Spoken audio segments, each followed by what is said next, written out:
what's happening, everybody? Welcome to the program. I'm Jeff Gerstmann. This is the Jeff Gerstmann Show. It's a podcast. It's about video games.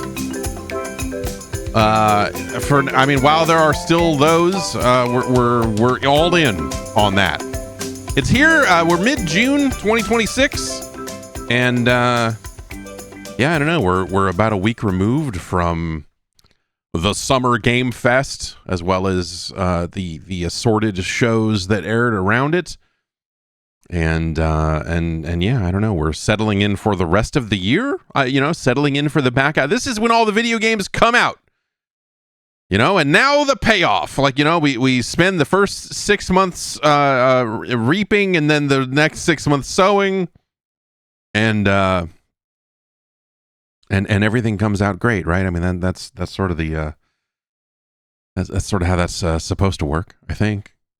We're in the middle of the Steam Next Fest, which is a bunch of demos are out.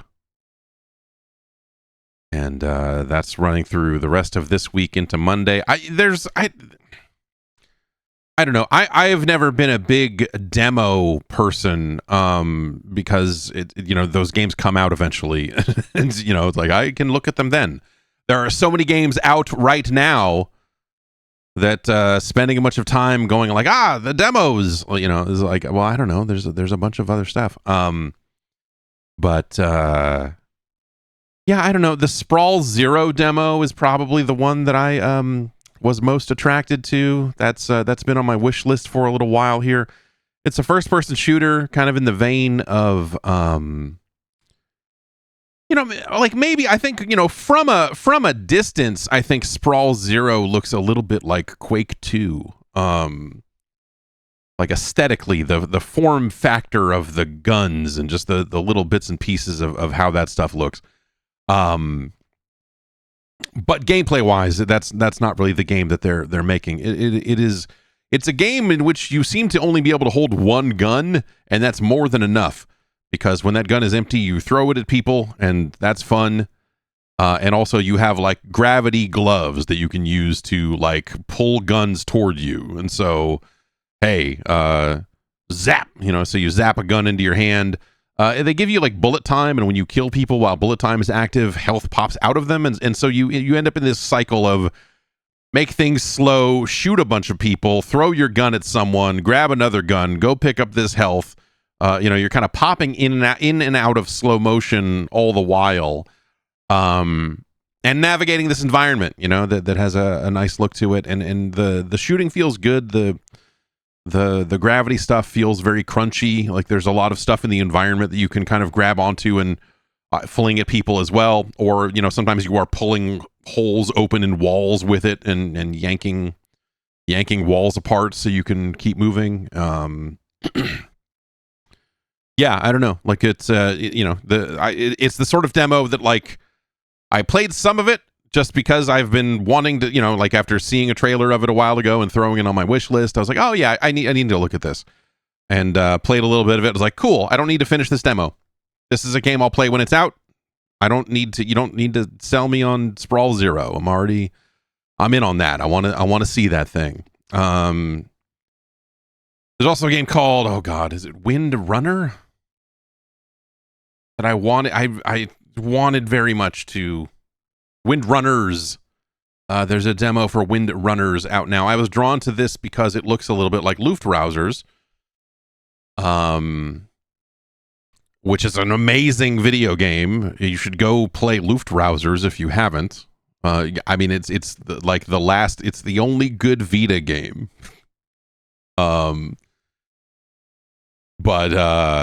Luftrausers is great everywhere, but yes, it's a tremendous game on the Sony PlayStation Vita.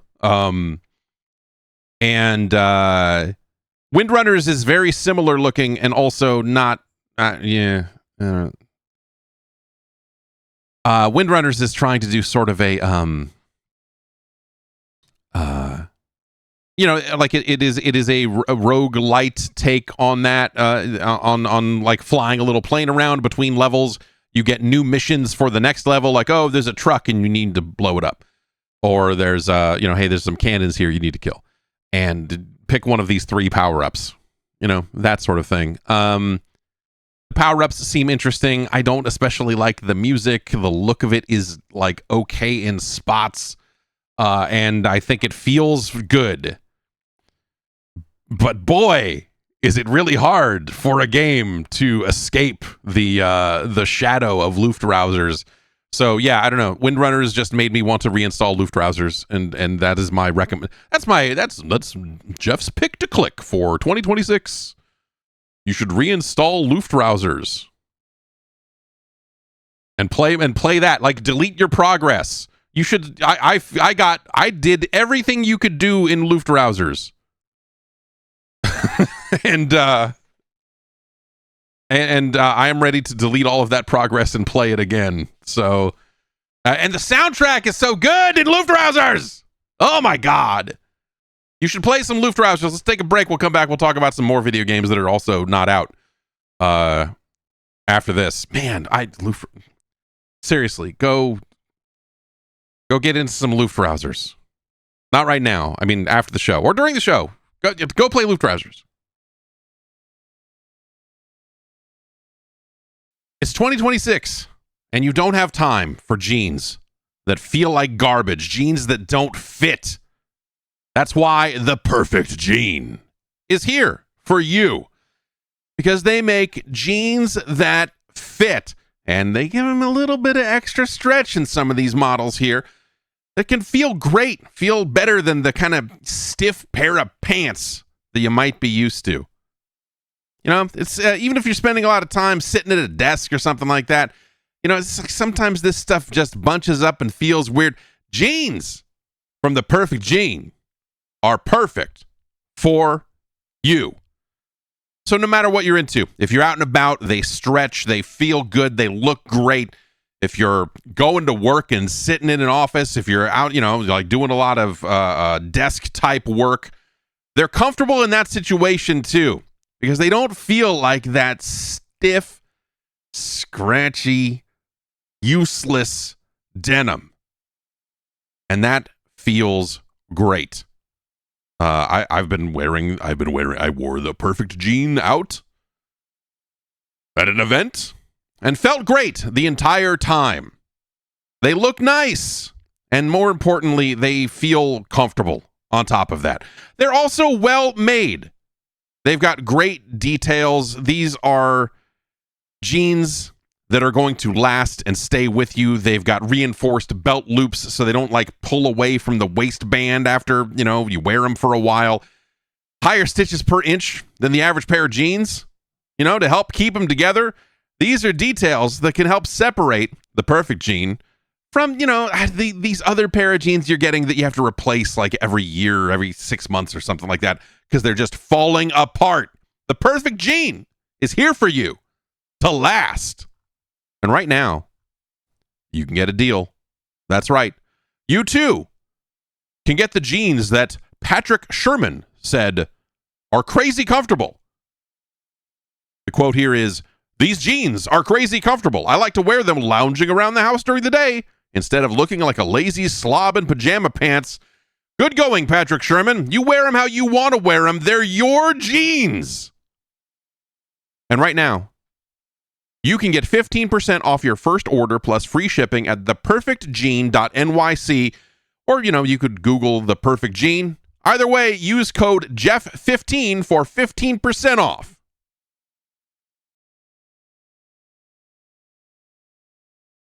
Hey, Luftrausers is $2 on Steam right now, by the way. We were talking about Luftrausers. We're still talking about Luftrausers. It's $2. I don't know what kind of life you're leading, but you should throw down $2 for a copy of Luftrausers if you haven't already, because it is an amazing video game. Let's see. There's some stuff that is kind of like the last little wrap up from me as far as games from Summer Game Fest. Some of this stuff ended up getting talked about on the bonus podcast, and there's a video up, but just to kind of recap a little bit. Stranger Than Fiction is kind of I think getting overshadowed a little bit because of all the Tupac talk, all of the discussion around Tupac, which I spoke with the Canadian media, the CBC, about Tupac. The combat in this game is really good. They had a brief demo that was all combat focused, and it's it feels amazing. It is a lot of like directional stuff, like you have buttons for your left hand and buttons for your right hand. I think my favorite thing, like the thing that I think is most exemplifies what is cool about this combat, is in one of the sequences there's a guy that will run up and like he'll grab your hand, like you have a knife in your hand, or you can choose different weapons, but in this case I had a knife in my hand, and he would grab your hand so you couldn't use the knife anymore, and so you had your free hand, and as you're pushing that button, you are punching down on this guy's hand to break his grip, but also other guys are creeping up on you, so if you push in a direction and hit that left button, you're like doing back punches and back fists and trying to keep these other guys off you while you're trying to knock this guy off. Like, it felt really fluid and very natural. And that is probably the best part about it, is that the combat itself feels very natural.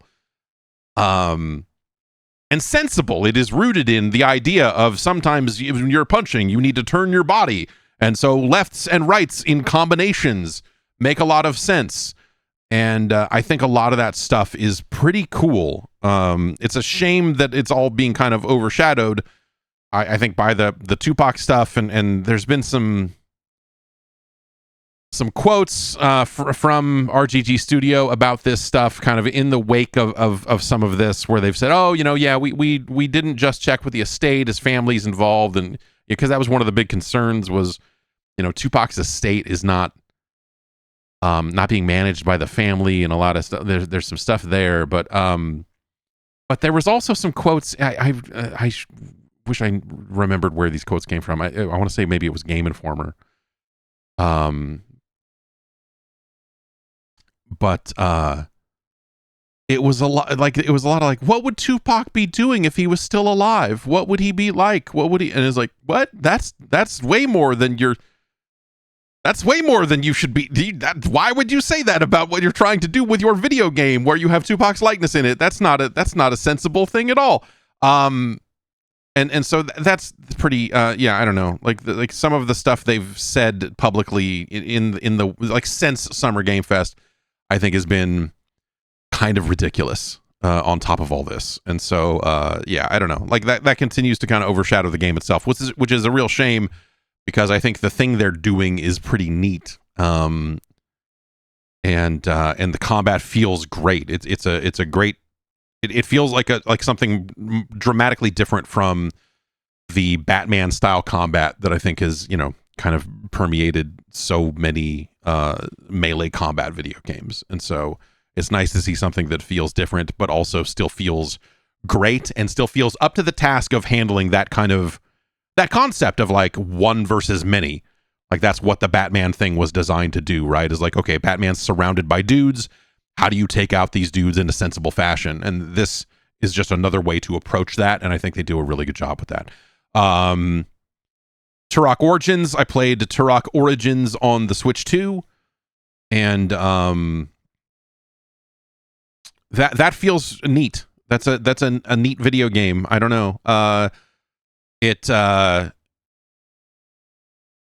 I use the cerebral bore to drill into the heads of a bunch of dinosaurs and weird aliens or something. There's other dudes in there, as well as exploding crossbow bolts and things of that nature. You've got some abilities in there. It wasn't really clear during my demo what the abilities did, but in terms of just like, hey, you're kind of hopping around out of the way of things, doing some side dashes, while also, shooting up some guys as you go. I was playing it single player. It's a co-op game. Most of the trailers have shown it as a 3-player experience, but they were very deliberate in saying, hey, by the way, you can play this game like offline, single player only, like all that stuff. You can play this game that way. You can toggle between third person and first person. So if you want more of a classic Turok look, if you're one of the sticklers who says, I need my Turok to be precisely as it was on the Nintendo 64, if you're just a fucking maniac, you can do that. That said, I actually did find the first person to be a little bit easier to deal with than the third person. But I did talk. You can toggle back and forth very easily, so it's kind of whatever. But I came away from that feeling pretty good about it. Which, or like, you know, hey, there's a game here. This could be really cool. Like the particulars of it in long form. I mean, we'll see. I kind of played through one level and fought a big dinosaur, and it took a long time. But I got there. I think the only thing I haven't really talked about at this point is Tomb Raider: Legacy of Atlantis. Yeah, I don't really know what to. The Tomb Raider. I was not moved by the Tomb Raider demo, I suppose.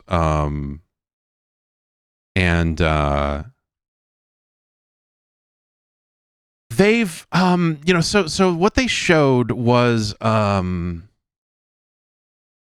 little bit of puzzle solving and then kind of an extended QuickTime event sort of thing that was rough.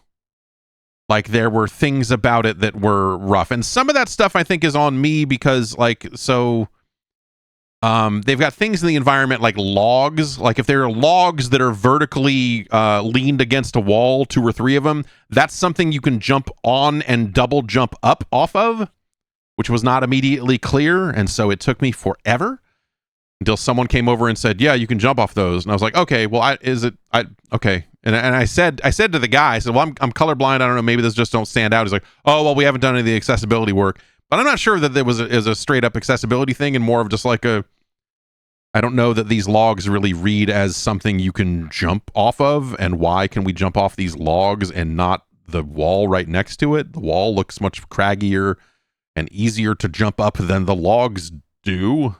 So that's kind of weird. The other thing is, like, so they presented a puzzle solving situation where, well, a puzzle is maybe generous. Okay, I mean, it's a puzzle. Video games.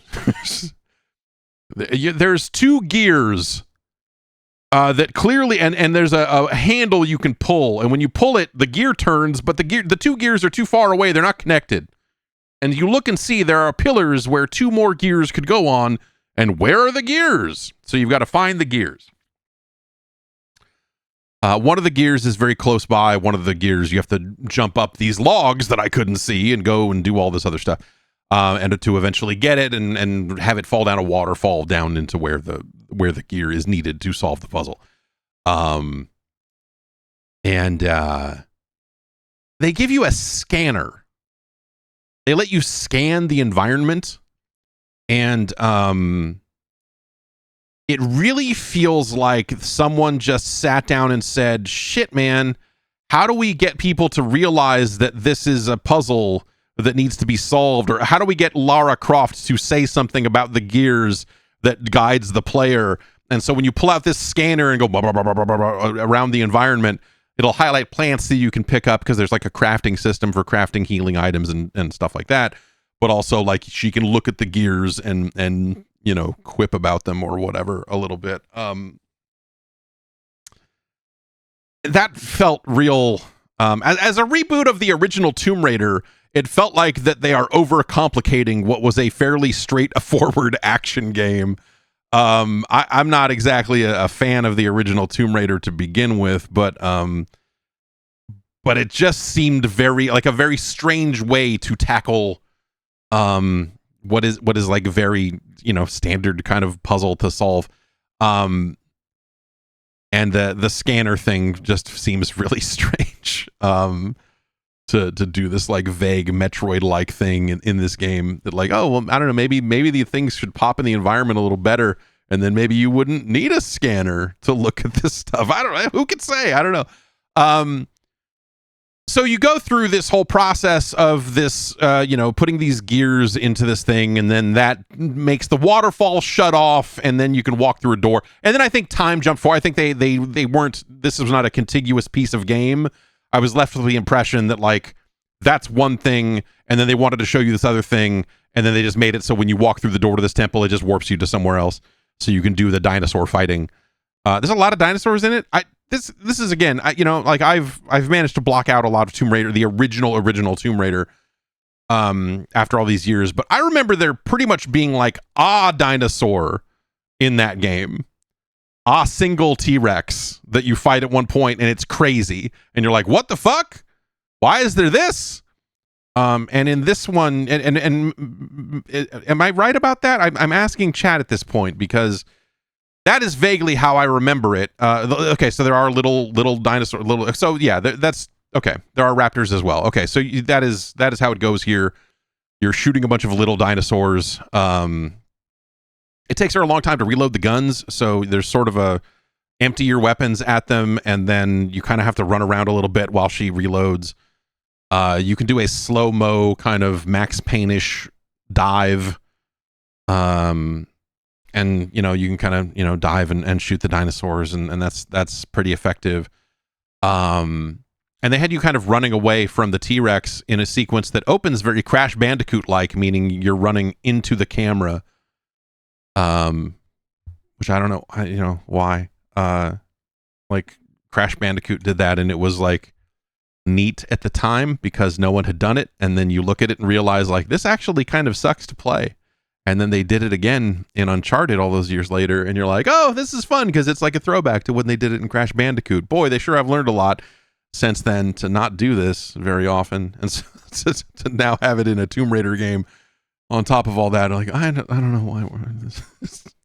When Naughty Dog did it, it was like, okay, yeah, I get it. I get it. You did the thing. You did the Crash Bandicoot. You did the thing. Yeah, sure. So this is kind of a series of QuickTime events. So there's there's the things that are breaking, and you're hitting a button to do this. You're hitting a button to get out from under this, and you're running along the way.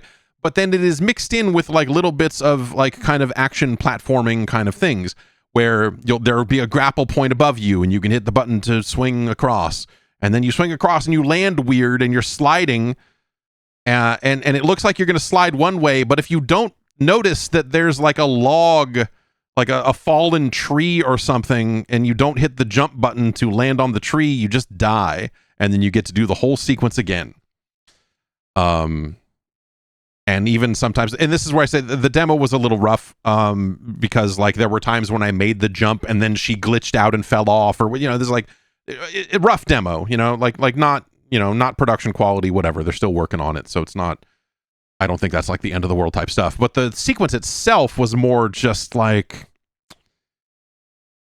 yeah, again, I feel like a lot of the things that it wanted you to do, like they do this thing where they're like, hey, we put in these QuickTime events, and so you're going to be mashing some buttons to get out of this and doing this, but then the jumps are not telegraphed at all. Like you're already drawing controller icons on the screen, you might as well just put them all there.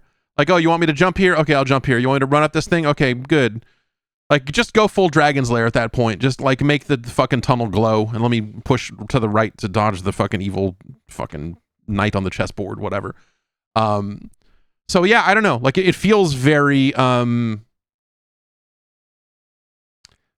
don't want to say it feels like they're doing too much, because they're doing some stuff, and it doesn't feel great. I don't know. Like, I did not come away from that demo feeling...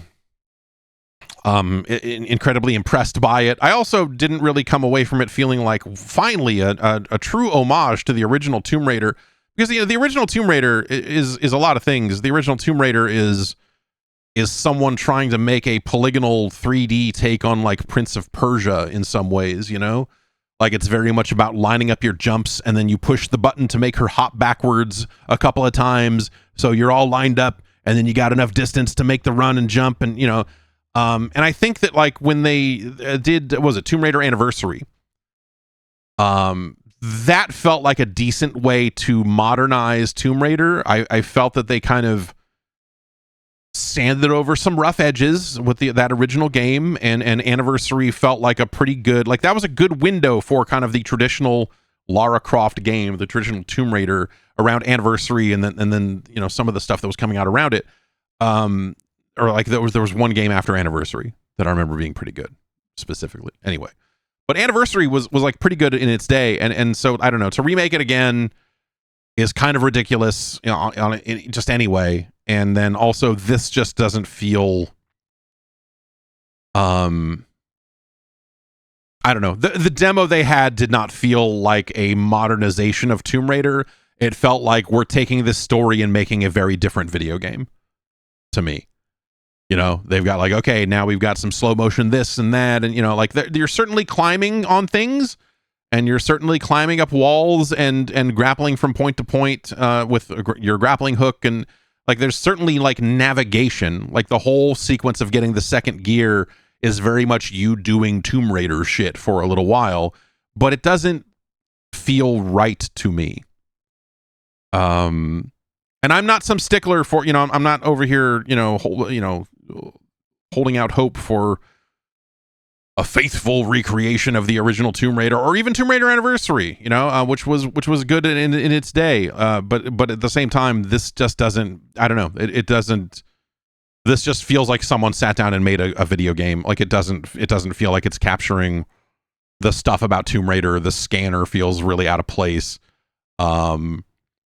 It made me, it was funny, you know, the Nintendo Direct having like Rise of the Tomb Raider in it was like a really ill-timed reminder of like, oh man, they already rebooted Tomb Raider into something kind of fucking awesome. Like they already found a way to modernize Tomb Raider and make it kind of a cool game, and they made like 2 or 3 of those, and they weren't all of the same level of quality, sure, but they were all quite fucking good.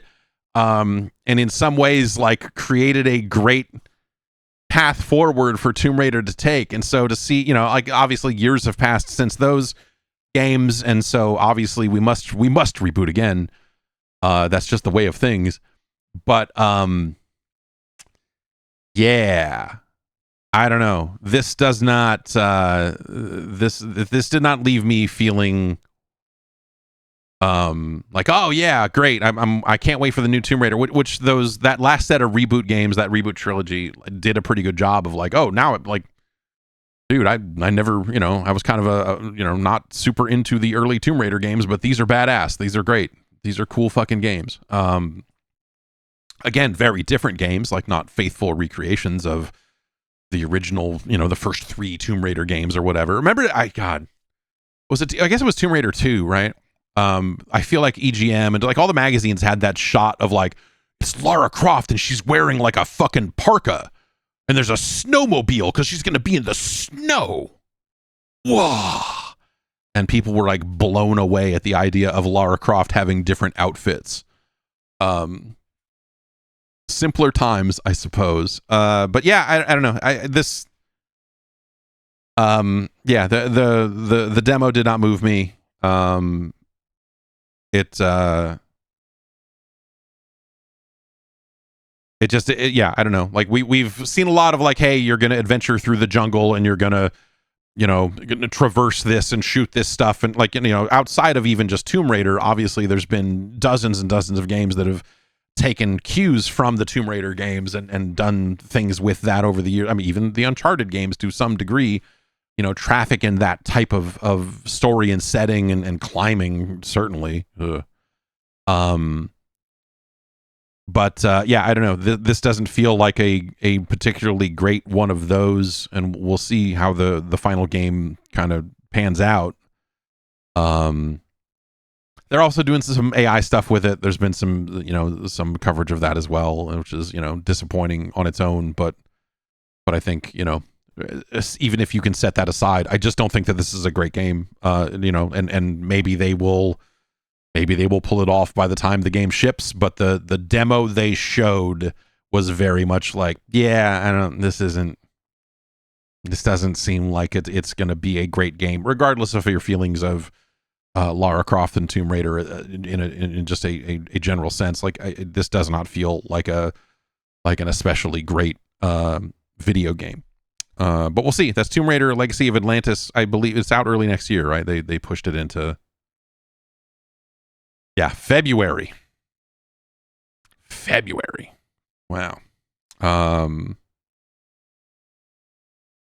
You know what? Let's take one more break. We'll get into the news. They're making a new, they're making a Legend of Zelda game, which is crazy. I don't know. Let's talk about that when we come back. One of the cool things about Rocket Money is that the app will sometimes notify you, hey, we saw a thing that you're getting charged for, and we think that we can help you out on that. Most recently, it was my storage locker. They're like, hey, this storage locker, what do you think about that? What do you maybe want to? And so, like with a couple of taps and providing them with some information about the account, they can go off and negotiate on my behalf. And that's fantastic. Rocket Money is a personal finance app that helps find and cancel unwanted subscriptions, monitors your spending, and helps lower your bills so that you can grow your savings. It's a nice little one-page dashboard that gives you a great look at just kind of where your finances are at. If you've got a variety of accounts, if you're just like, oh, my PayPal and my bank account and these credit cards, you can look at all of that stuff in the same place. It can categorize your spending, so hey, maybe I'm just spending a little too much on, let's say food delivery, just out of the air. Maybe spending a little too much on something like that. And then with the app's premium features, they can go out there and they can negotiate on your behalf. They've over the years, Rocket Money has saved me hundreds of dollars on phone bills and satellite radio and some of this other stuff just by letting them go out and do their thing. And that has been fantabulous. Absolutely fantastic. And also just on a day-to-day, you get a little alert like, hey, you got some bills coming up this week. And, if you're low on money in one of your accounts or something like that, and it's not going to cover the bills, it'll say like, hey, these bills, they're coming. They're going to wipe out what's left in that account. You might want to do something about that. I'm like, yeah, let me do something about that. Oh, God. Let Rocket Money help you reach your financial goals faster. Join at rocketmoney.com/JeffG. That's rocketmoney.com/JeffG. Again, that's rocketmoney.com/JeffG.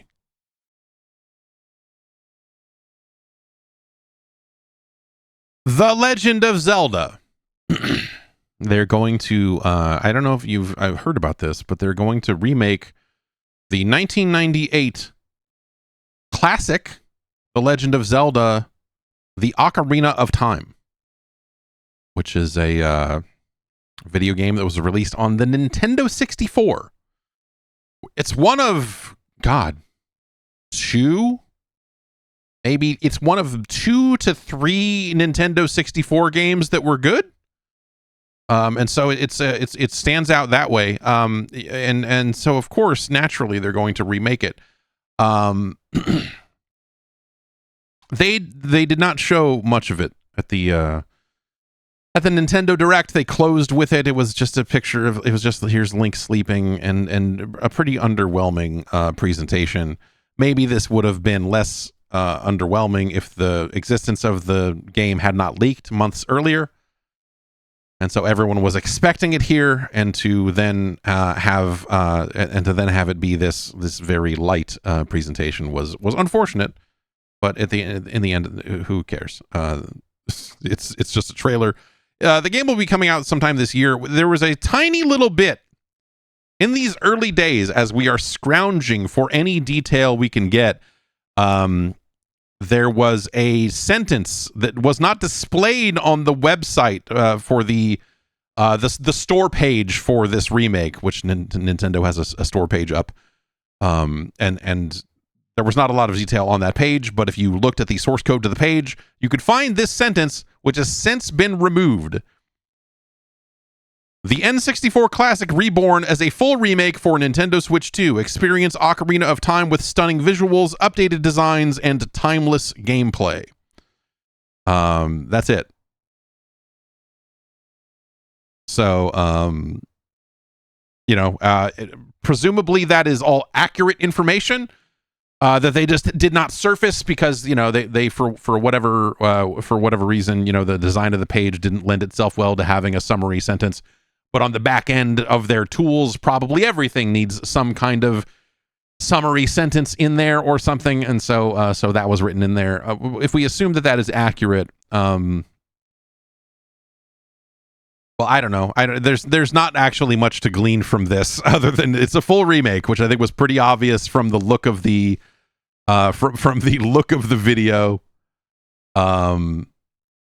Stunning visuals, updated designs. I think that, you know, visuals and designs being separate bullets here, or separate things here, tells you, if we take this at face value, that they will make some updates to the flow of that game, that they will update to the design of the video game in some way, shape, or form, as opposed to remaining wholly faithful to the original game. Stunning visuals, I think, is up for debate. I don't think what they showed looked actually particularly good at all artistically. They're like, okay, yeah, I don't know, stunning is maybe the right word, but not in the way you mean it. And timeless gameplay is interesting because that almost sounds like that they would not make dramatic changes to the kind of moment-to-moment gameplay, which I think is the sort of thing that they I don't know. There's stuff that they would certainly change just because games have been modernized in a lot of ways that, like, a faithful recreation of that gameplay might not make a ton of sense. Yes, as Brandon in the chat points out, classic gameplay might mean like old Zelda, not Breath of the Wild. Sure. Yeah. I think that you could certainly look at it that way as well. Yeah, I don't know. I think the thing I want from this is, well, I think, you know, again, as someone who has not played Ocarina since the original game came out, I know that they re-released it on was it 3DS or was it DS? Anyway, the handheld re-release of the game did make some interface changes that kind of made the water temple slightly easier to deal with, and, you know, and so they've already spent a little bit of time fucking around with this game, and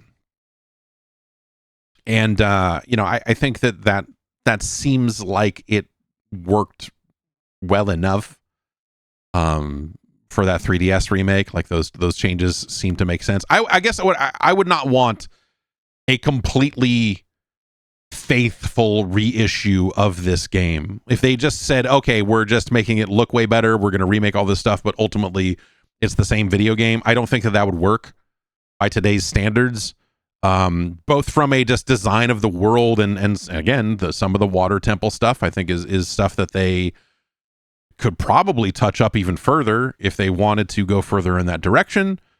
But more importantly, I think it comes down to how you control Link, and I think it's one of the things that becomes a little bit easy to forget, because they continued to make the Legend. I was a surprise. They made Legend of Zelda games after Ocarina of Time, but Ocarina of Time is a game that sets the stage. Ocarina of Time is the blueprint for a lot of stuff that followed on afterwards.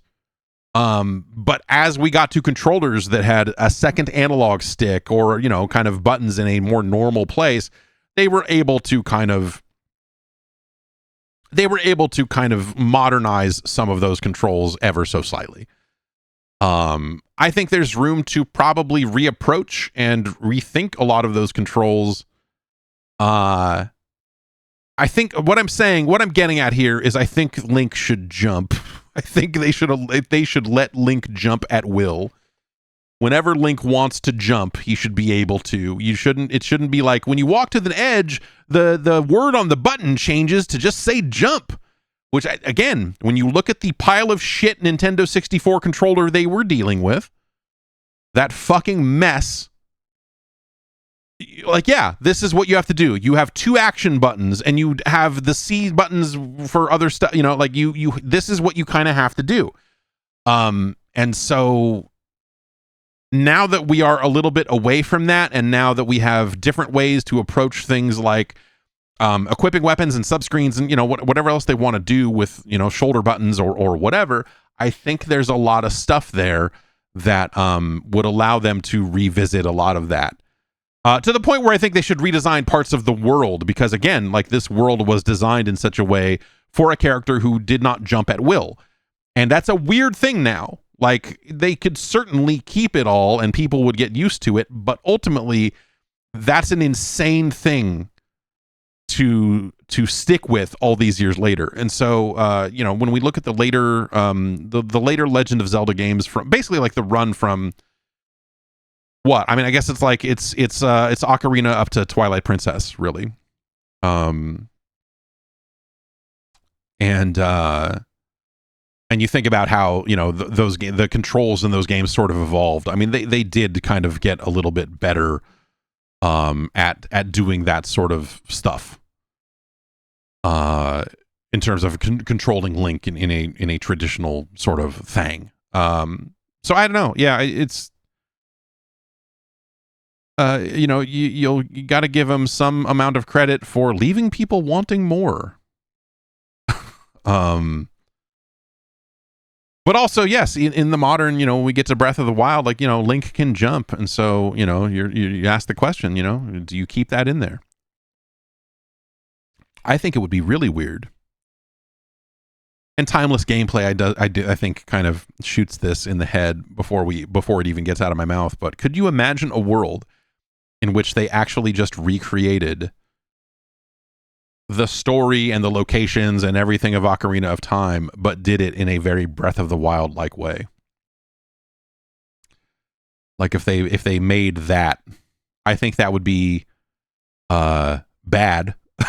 I don't, for the record, I don't think they should do that at all. I think that would be fucking stupid. But like, I think but it would be very interesting to see them try to do it. And just be like, okay, no, it's a lot more contained now. There's not that many mountains you can climb. You see that mountain over there? No, you don't. You fucking, this is it. This is the game. Walk across this fucking field. You should get a horse. Stupid. Why don't you have a horse, dummy? Yeah, but I would be, yeah, I would love to see them fucking try to do that, because I think it's terrible. I think that would be a terrible idea. But that would be neat to see. Either way, this seems like it would be relatively safe is maybe the word. I don't know. It's hard to conceive of, you know, well, I guess it's easy to conceive of a few different directions they would take, and I'm curious to see what they end up doing. And the trailer that they showed, I just don't think, I didn't think that stuff looked very good. And yeah, I don't know, not a great initial showing for the game, but hey, it will have stunning visuals, updated designs, and timeless gameplay. They removed it so you know it has to be real, right? I think that's how that works. What else is going on? Fucking, I don't know if you know this, but dude, I'm so sick of talking about fucking Xbox, man. Holy shit. They did some other shit this week that really felt like another shoe dropping. It felt like they've been doing this, like, the events of the last few days here make the last 100 days, whatever, the last few months here of whatever the fuck Xbox has been doing, to be like the world's worst soft shoe routine of like, hey, everybody, hi. We love you guys. We're retweeting you. Yay. And then this week they're like, okay, by the way, the stuff we sent out to employees earlier about, you know, hey, there's a tough road ahead. Here's what that actually means. Which, you know, is obvious. This is obvious what it was going to mean. So, you know, and in some ways this is not shocking, but in some of the ways that this is unfolding seem like the dumbest possible way to do this.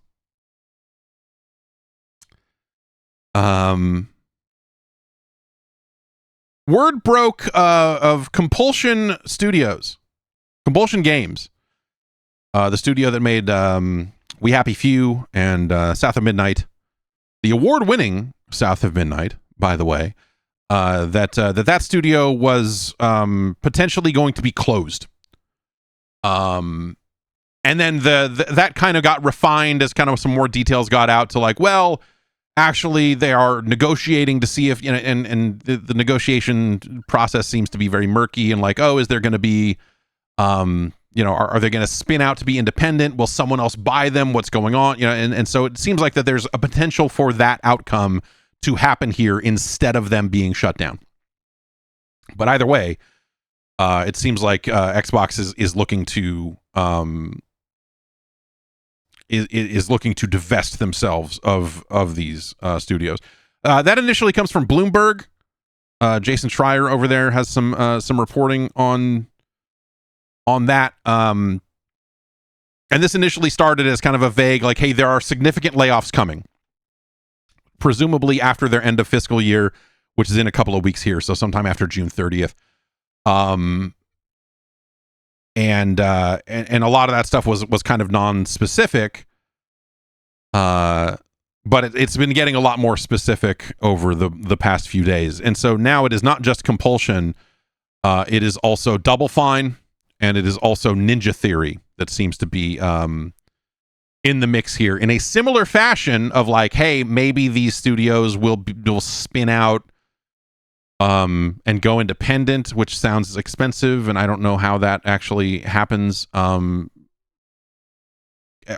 considering the position that all of these studios are currently in, or that, you know, hey, maybe someone steps in and invests in them, which also I don't know who is ready to step up and take on any of these studios right now, and bring them into the fold. I think that's kind of a tricky one as well. And so we have these three studios that we know about. This is apparently ongoing around these studios. And so congratulations, Gears of War E-Day is a console exclusive. Hooray.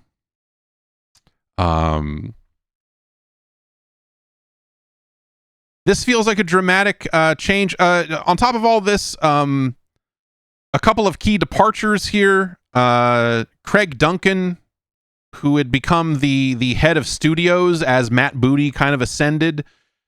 He was formerly of Rare, but kind of became more of a central figure back in November of 2024, according to VideoGamesChronicle.com.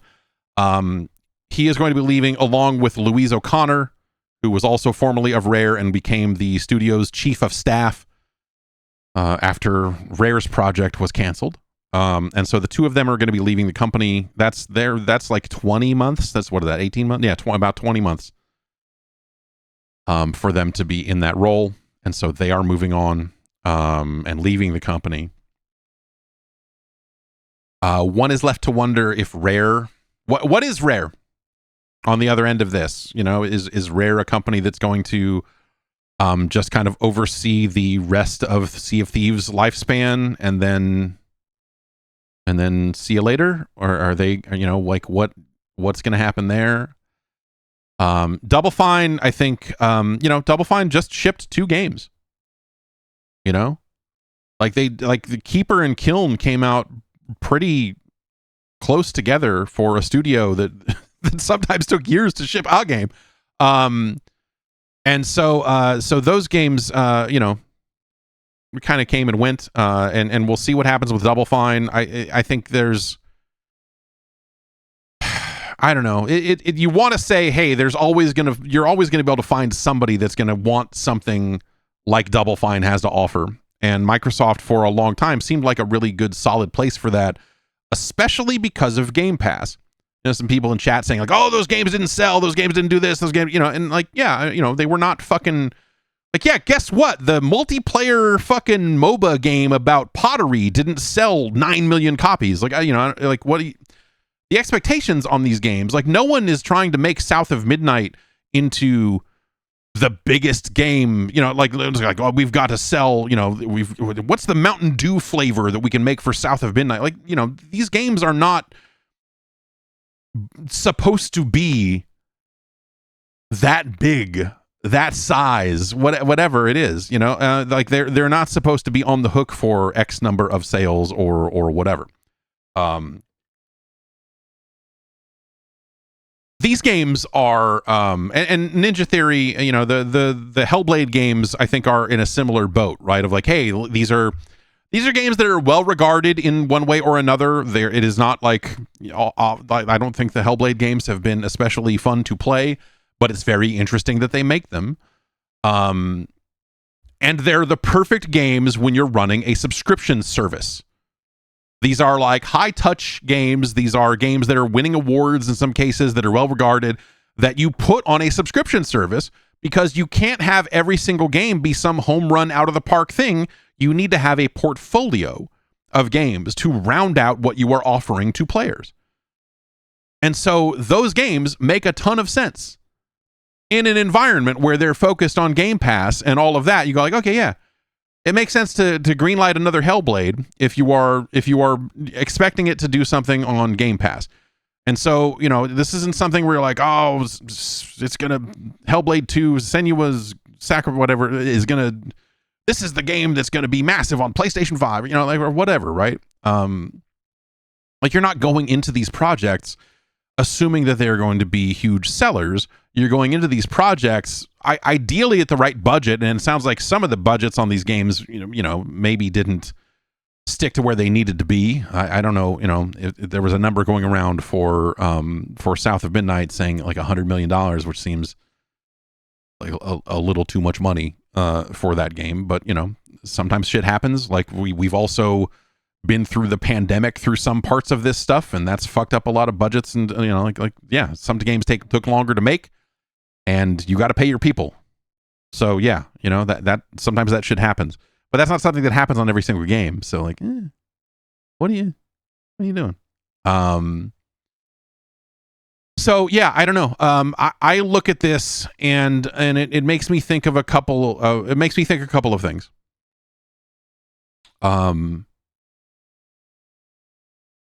Obviously, I think that this leads to a Microsoft that is very focused on like big games, blockbusters, triple, you know, whatever you want to call them. That they want to focus on the hits, which is not a super effective way to run a business.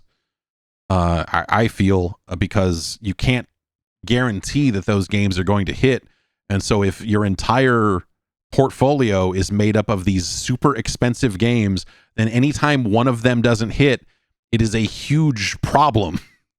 When you have a few smaller bets mixed in there, then, you know, you can kind of float through some of like, this one didn't hit as much, but we got, you know, this is sustainable and this is doing this. And the other problem I would say that they have there is they don't have hits. They have Forza Horizon. And they have a bunch of games that used to be some of the biggest games in the world that aren't anymore. And so they don't have, you know, Halo is not the Halo it used to be.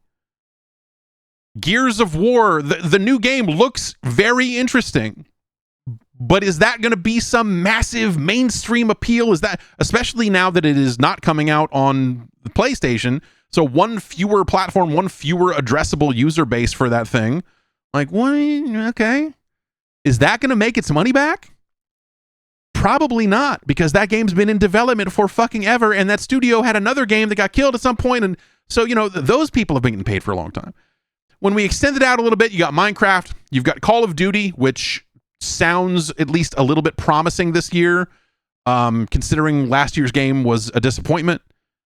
You know, Starfield didn't hit the way you wanted it to, but you still have like Indiana Jones. That's really solid. They should make another one of those. You know, Machine Games will eventually make something, maybe, unless it gets killed this week.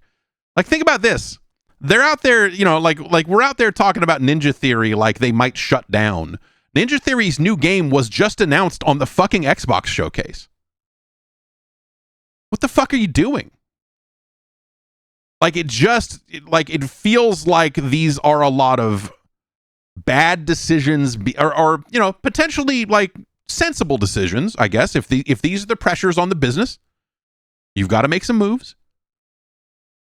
And so maybe the move is to shut this down. But I don't know. Yeah, maybe this is like, okay, we're gonna announce this game here, even though we know we're gonna divest of this one way or the other. And if we announce it, at least that will give us a better chance to sell it to somebody or something like that. I don't really know. Which leads me to kind of the other, my other kind of big thought on this, I suppose, is what is this like? Is Game Pass over? Are they going to wind down Game Pass? They've talked about, we want to have more options for Game Pass. We want to have more, kind of different scenarios, and maybe you mix and match. Maybe there's something like that. Like, at what point do they just say, okay, that's it? We're not putting first-party games onto Game Pass on day one anymore ever again. We are walking away from that.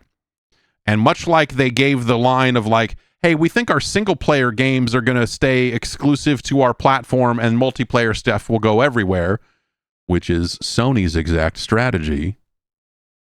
Will the brain trust at Microsoft also say, yeah, we're thinking about moving to more like a 3-tiered approach of subscription services, and, it's not, none of them are going to have day one games on them, but some of them will have more games than others? Like, are they just going to look at what PlayStation is doing and go, yeah, we should probably do that?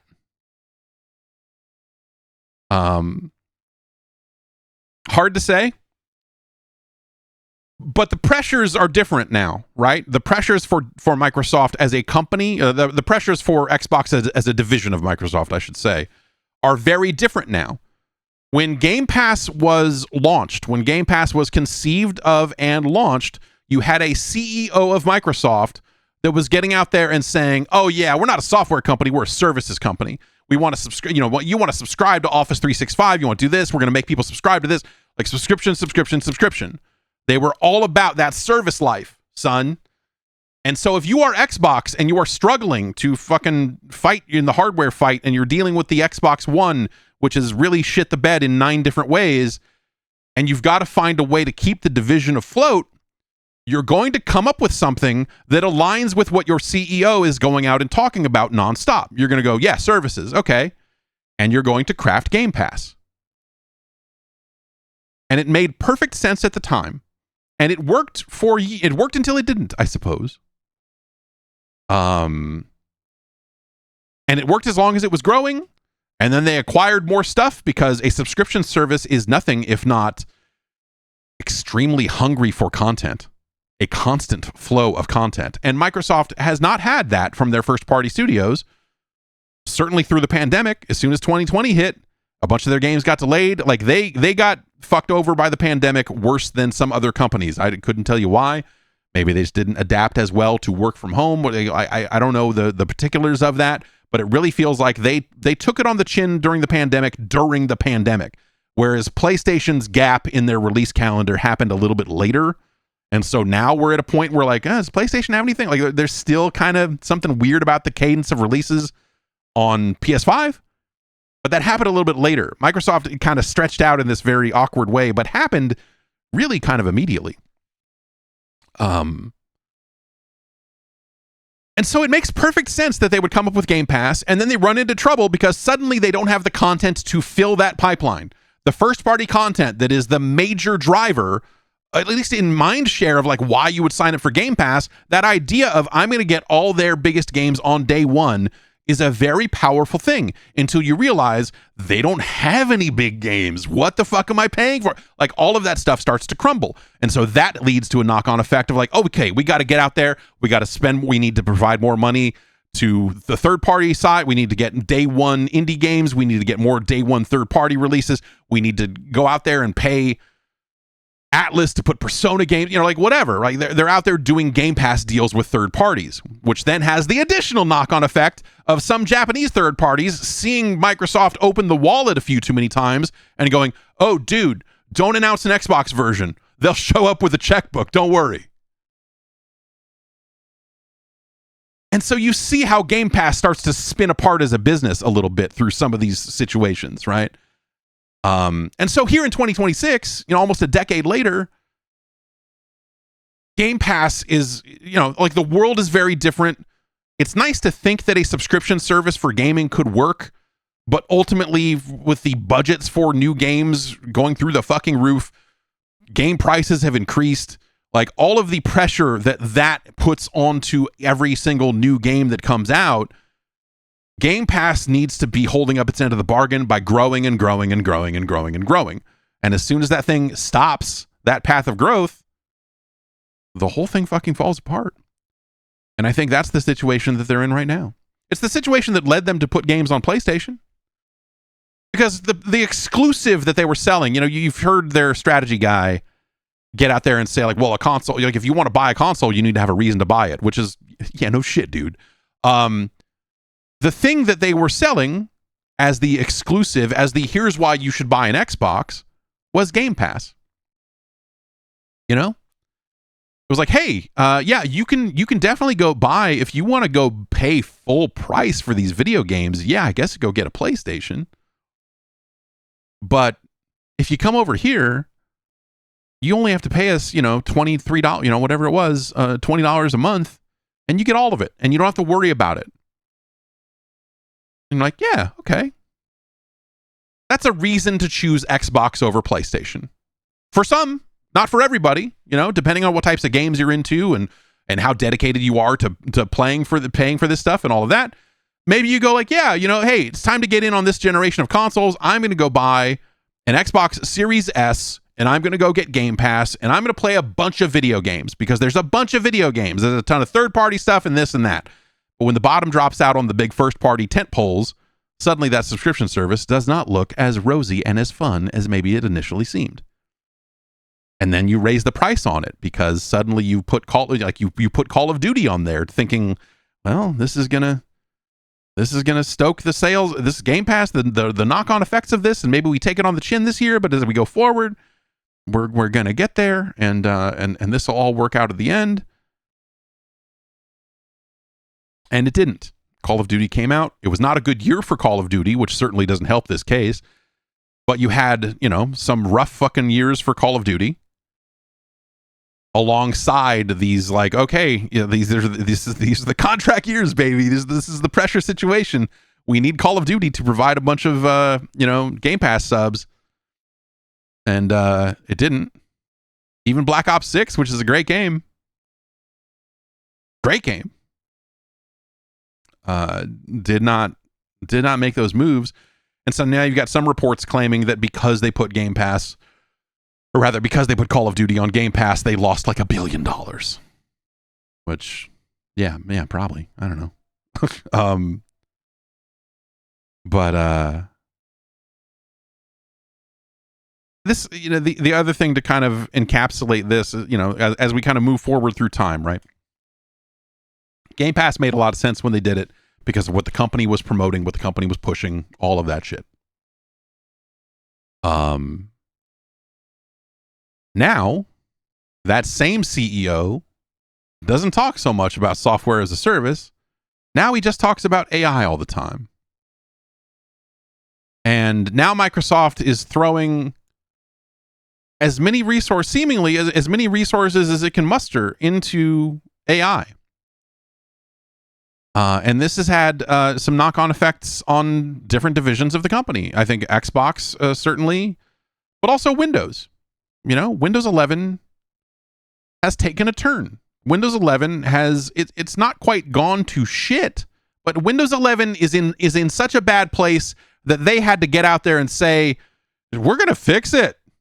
We got a strike team, you know, like these articles that are like, we hear that Windows 11, we hear that they're focused on fixing Windows 11 and doing this. And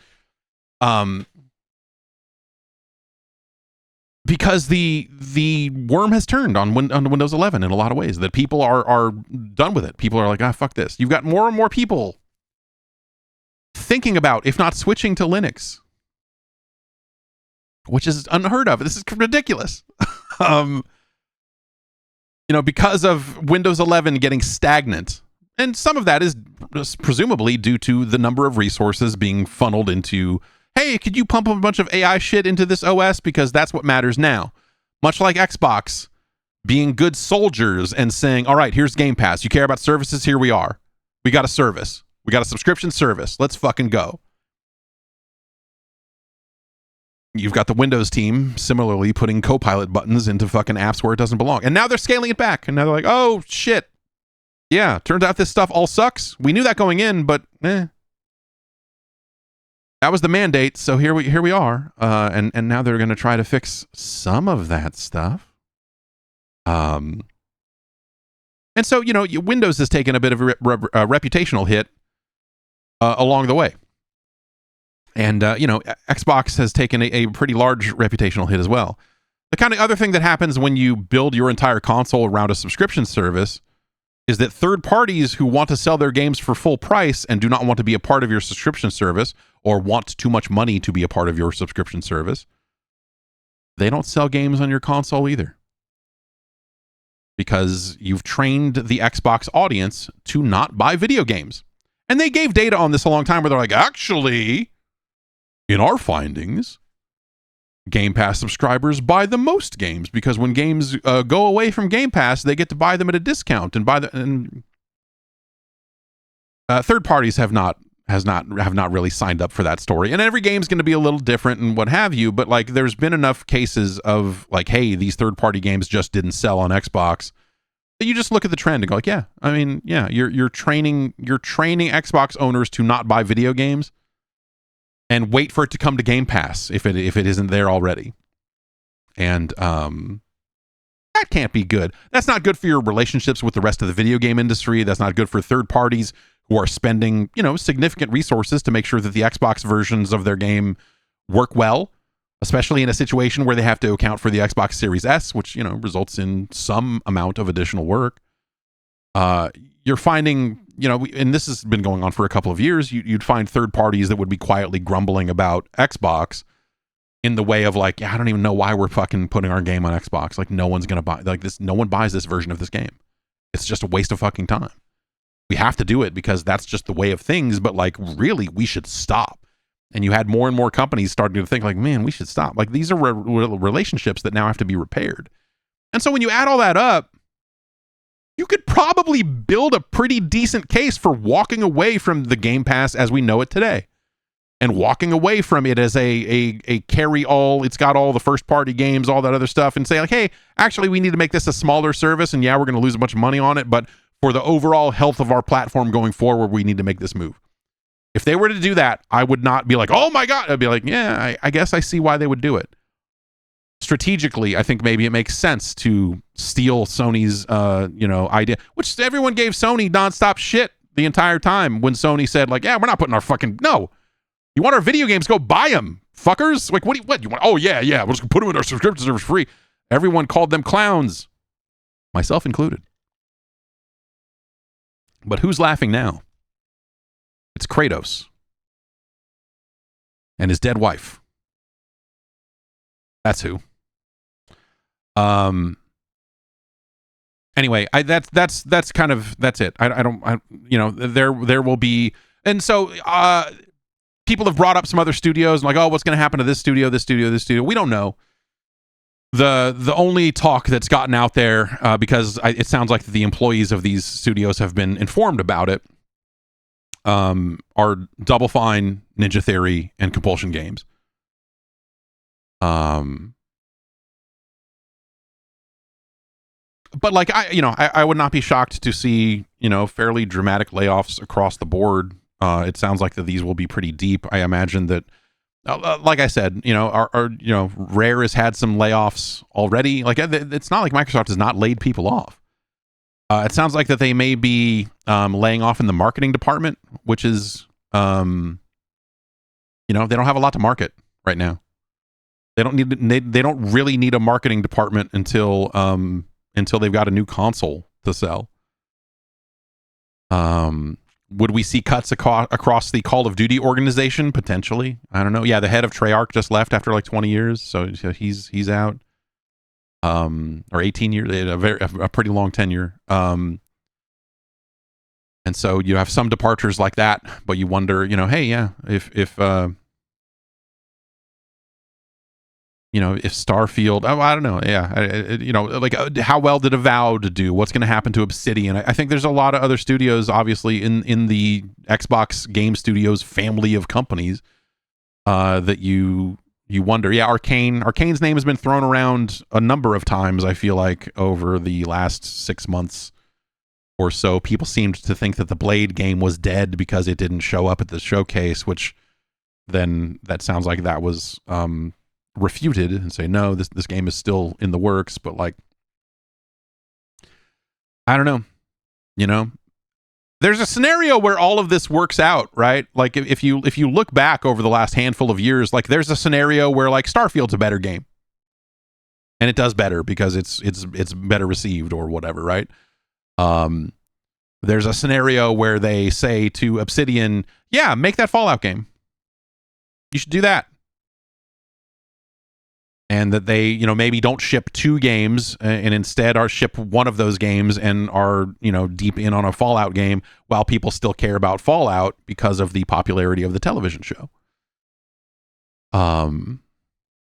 There's obviously there's different choices you could have made. There's a scenario where you buy Activision and they continue to make great Call of Duty games instead of disappointing Call of Duty games, right? Like when you go into these situations, you look at it and go like, well, Call of Duty is very big. And we think it'll continue to be big, and it is still big. I mean, it's not like it's not big. But ultimately, they bought them at the exact wrong time. You know, they bought them when Call of Duty was entering into a pretty down period. And I think there's a lot of pressure on Infinity Ward for this year to perform, or to develop a fucking great video game. I don't know. Like, there's a world, there's a, you know, someone brought up Redfall. There is a world in which Redfall got the oversight it needed to either be canceled earlier or delayed and made right. Which I don't know which one would. I don't know which one costs more money. Yeah, I don't know.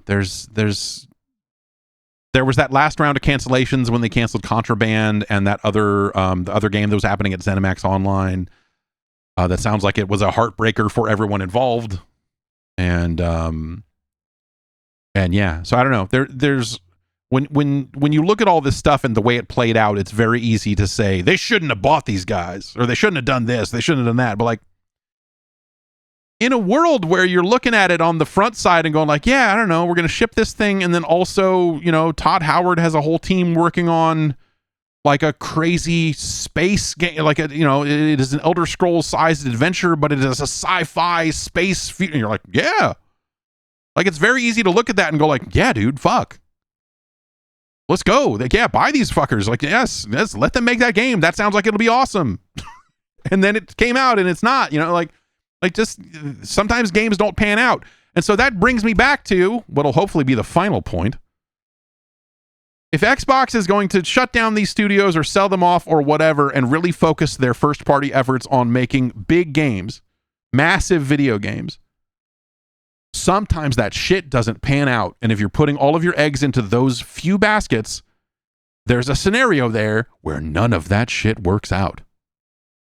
And then you're just done. Because what else do you have? Do you go back to Microsoft leadership and say, hey, you need to give us some more money because we need to buy some more games for Game Pass? Like, they've done all that. They've I feel like they've done that. They've gone to that well too many times that at some point you just go, nah. Nadella was out there doing a New York Times podcast or something, and there's a, you know, he's kind of, they're talking a little bit about the Xbox stuff, and he says, you know, hey, you know, YouTube has done a better job of monetizing Xbox games than Microsoft has. Like, yeah, I don't know. I guess that's probably not actually true. But also YouTube doesn't have to do R&D and develop fucking video games. They could just put up videos of them and make money that way. So it's not, I don't know. It's a fun line, but dumb. And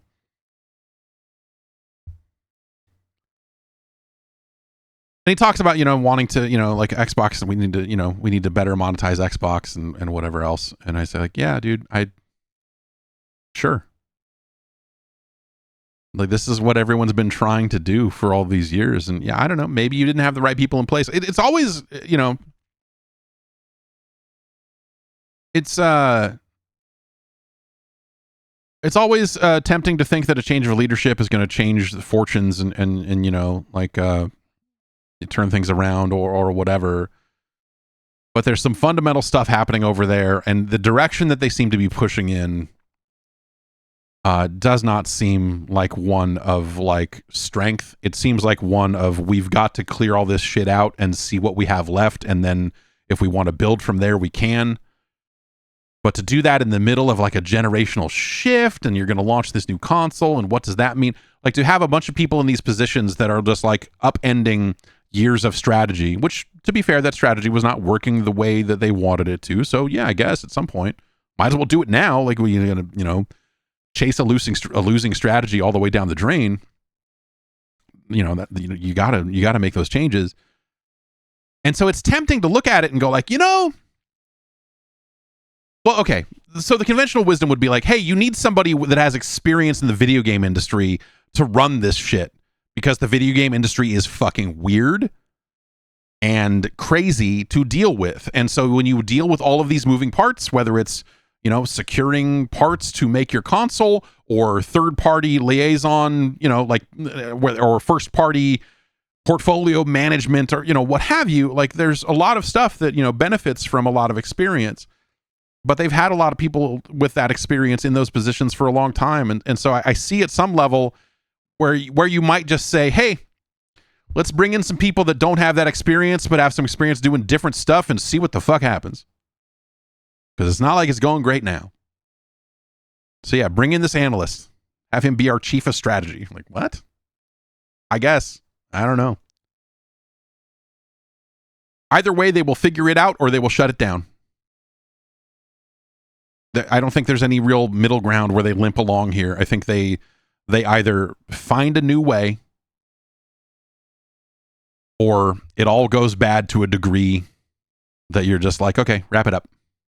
That's it. You know, these games can still come out on Windows, and we still have, you know, there's still some division called Xbox. There's still something somewhere, but it's not, you know, you're not like out there like trying to build the leading company, you know, or whatever it is that they're saying they're doing. So you know, either way, it'll probably be interesting to watch. But they need to get moving. And that's going to lead to a massive loss of jobs that probably didn't need to happen if some of this stuff was done differently, but you see how they got there. I don't know. Feels bad. Speaking of bad feelings, Electronic Arts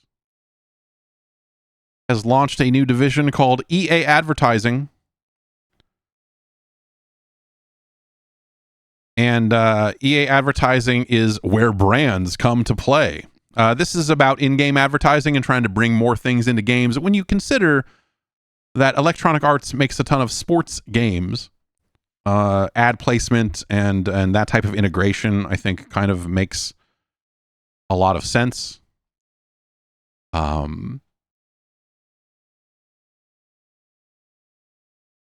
But they've got like a picture of like the soccer game, and everyone's wearing jerseys with the Visa logo on it, and then along the edge of the field there's like Visa logos all around it. In-game integration, custom vanity kits, ultimate team packs, branded challenges, and live events across EA Sports, and clothing and furniture drops in Sims. So, you know, licensed clothing in the Sims, stuff like that.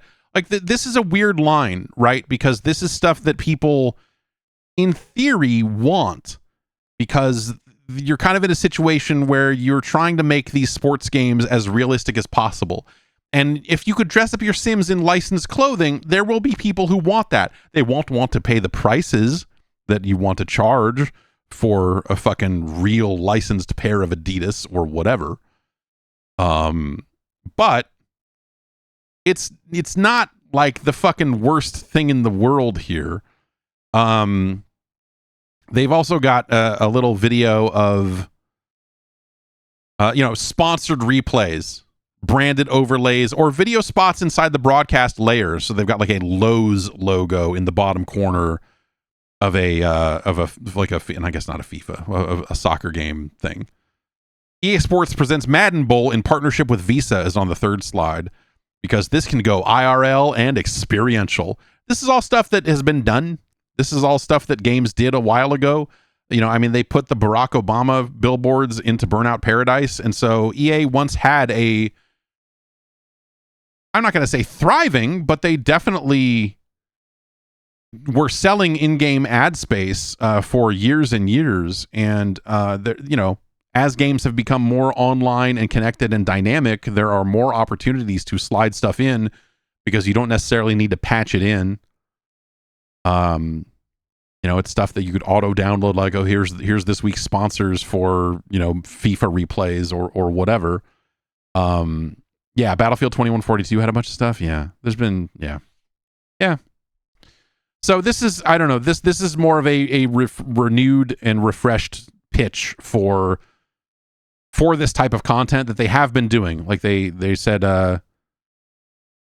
they did a State Farm campaign in the soccer game.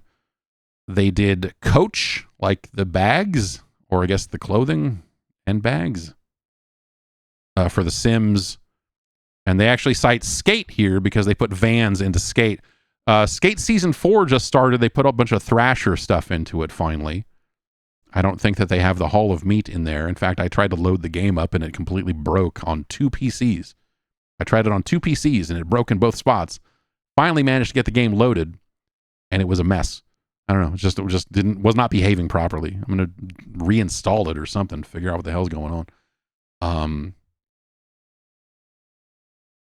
But this is stuff that they've done, you know, but it really feels like this is something that they are trying to build on. And so, you know, this announcement or the news of EA advertising has been met with a lot of eye rolls and what have you. But I think for what it's worth, EA makes the types of games where this stuff can be put in a relatively non-intrusive way. You know, like if you think about the sports games that they fucking make, and the way that's, I don't know if you've watched a fucking sports broadcast on TV lately, but it's that times 100. If anything, EA is offering a scaled back experience right up until all the prediction market bullshit gets worked in. Once you can gamble inside of fucking EA's fucking games, once you can push a button and it'll fucking put up a QR code that you can scan with your phone, because the console manufacturers are never going to let you directly bet on fucking Polymar, whatever the fuck, these bullshit sites. You know, like natural, like that's probably where we end up, right? I mean, it, you know, makes a disgusting level of sense. It's not good, but it at least makes some kind of disgusting level of sense. But yeah, like, I don't know, sports broadcasts are rotten with this stuff already, and putting some of this stuff into EA's sports games doesn't really rub me the wrong way. I think it's when we talk about in-game advertising in games where you can't have a natural fit, I think that's where that stuff starts to get scary. When people talked about, like, the idea of an ad-supported Xbox, like, oh, what are some ways that we can make the Xbox more affordable? And, in-game advertising was one that came up. And I think that, like, you can't treat this stuff as like a blunt instrument. There's a, like it or not, you have to finesse these ads into the games and put them in the right situations to where it makes them feel more real. Where, like, oh, okay, it's cool that this brand is here because that kind of sets this, like when you do that in sports games, that's easy to do. When you do it in non-sports games, it becomes a lot trickier. If you got custom characters you can dress up, then you start to do licensed clothes. But, like, think about, like, Gears of War. What do you do there as an in-game integration? You could, so the bluntest of those instruments, JT Rules says, or you could do pause screen ads. So that is the bluntest, worst way you could do it. Like, oh, hey, you hit pause on the game and or on the loading screen, it's going to show you this ad or whatever. Like, that's not an ideal way to do this. Ideally, you are doing the product integration stuff that movies do. Like, look at that James Bond game. And this is something that James Bond does every time out because it's just kind of how, you know, the character has evolved and like, what is James Bond like? He drives a fucking Aston Martin. So put the Aston Martin in there. And like, oh, we got these Omega watches in here. We got this. And like, that game is relatively rotten with brands. Yes, watch Sam Bridges slam a monster. When Sam Bridges slams that monster, it's fucking awesome. And it's weird because like it's not an amazing fit because you're like, would this world have Monster energy drinks in it? Would Monster be a brand that exists here? And that's where the problem you run into with Gears. Look at Gears. It's not set on Earth. You know, look at the scenes that they showed for Gears where they had like them drinking in a bar. That could just as easily be a licensed beer. That could very easily, and that licensed beer could change every 6 months depending on who wants to pay, right?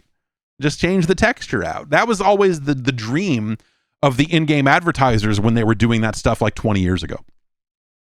Or 25 years ago. Like there were PC games that they were trying to do that stuff with. Like I remember there's like the picture of the vending machine, right? Or the like, but you saw there was like a first person shooter that just had like Mountain Dew posters on the wall or some like really corny shit. But it's supposed to be stuff that you can switch out when a campaign ends and when another one starts and whatever, right? And so there were always reasons for that, but like,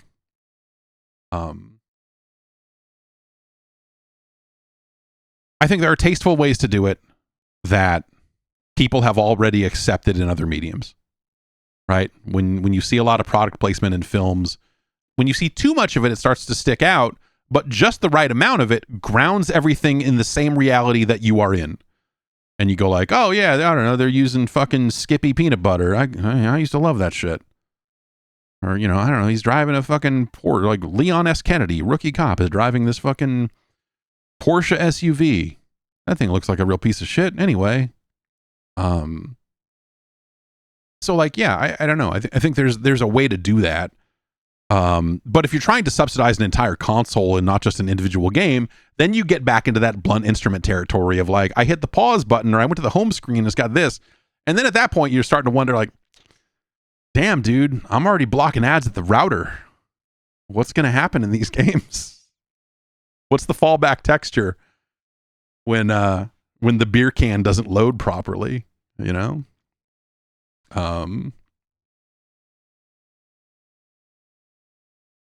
Lastly in the news, Commodore is making a phone. This is the newly kind of reborn, relicensed Commodore that put out the C64 Ultimate recently, which is the FPGA-based C64. They are putting out a cellular telephone. It's a flip phone, and it is called the Commodore Callback 8020. It is not quite a dumb phone. It is not quite a feature phone. It is running, it does seem like it is running Android, or it's running Linux, but it sounds like it'll run Android apps. They're putting up a store that is called the Comma Store, which is terrible.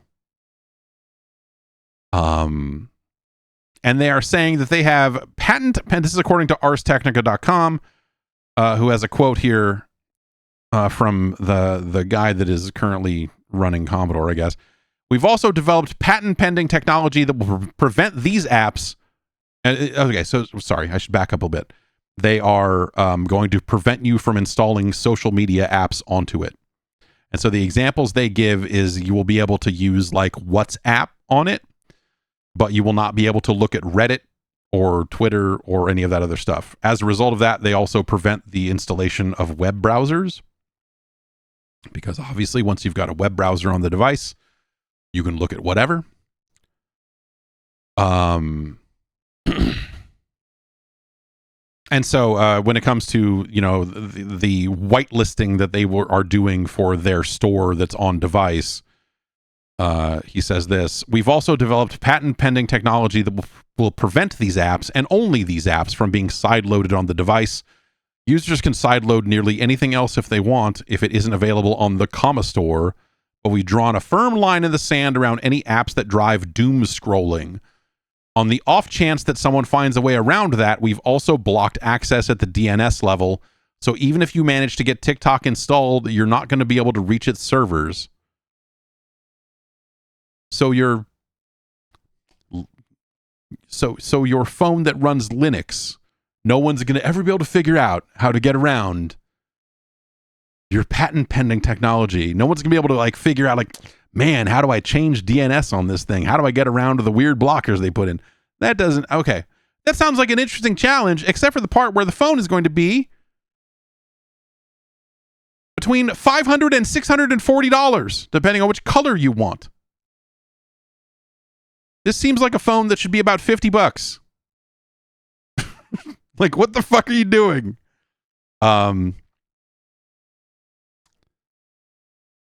This ties into the mentality. So this was a weird line in the sand they tried to draw around the release of the Commodore 64 Ultimate. It was funny because it came with software that got around it. But like the box for this thing, I have it somewhere up there. The box for this thing even was just like, no social media, absolutely no social media. And they were like promoting that as a feature. Like, hey, look at this old computer. It does old computer stuff. And so you can't look at fucking Twitter on it. Which is a weird way to kind of promote a re-released Commodore 64. And also not true, because it came with terminal software that would let you telnet into a fucking BBS that had a news feed. And so within like 10 minutes of unboxing that thing, I was looking at like horrible headlines about fires around the world and all this other stuff. And I was able to doom scroll through it by hitting the cursor down button. So they fucked up on that one. And I don't know who the fuck this is for. This is, you know, like they're trying to call it like, this is a phone where the consumer is not the product. I'm like, yeah, I guess, man. I don't know. Like, yes, data collection's a massive problem. All of this other stuff, sure. Trying to sell people a $500 phone that its only interesting feature is that it does less than real phones is stupid, because you could go buy one of those old phones for old people that they sell for way less than this and achieve the same goal. And it does not look enough like a Commodore. They're like, it's going to come with, you know, you can listen to music on it, and it will come with some SID stuff, which is probably just pre-rendered out as MP3s or something.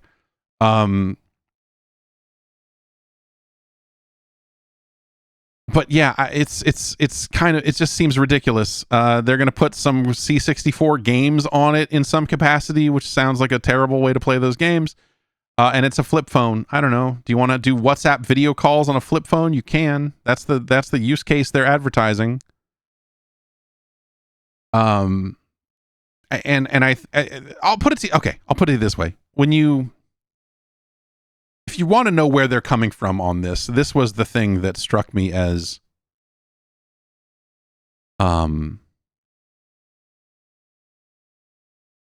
well, I just found something else that struck me as pretty dumb.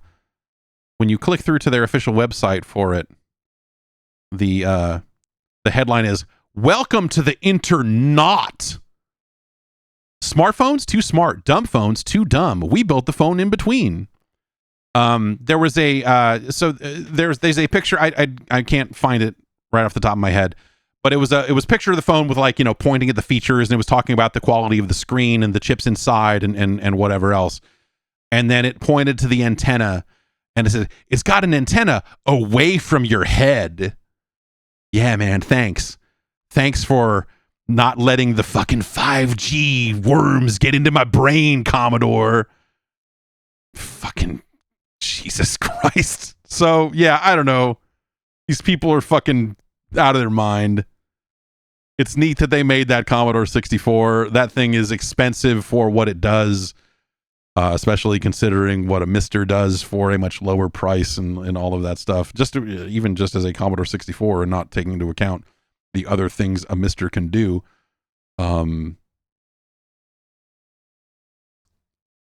Crazy. Good on them for being completely insane, I guess. I don't know. Like, good. Good. You would have to be out of your fucking mind to bring Commodore back anyway. I don't know. Like I say that as a Commodore fan. These people are fucking out of their minds. Good on them, but this is dumb. This is real dumb. All right, what else is going on? I think maybe we'll get into some emails here. Assassin's Creed Shadows is receiving its final update, and it is including a quest that crosses over with the Black Flag remake. So it's some kind of final update quest that will point you in the direction of the upcoming remake. But this is the last of new content for that game. And yeah. Oh, here it is. The technical overview and specifications for the phone. Stub antenna away from head. Yeah, I don't know. It's an LTE phone.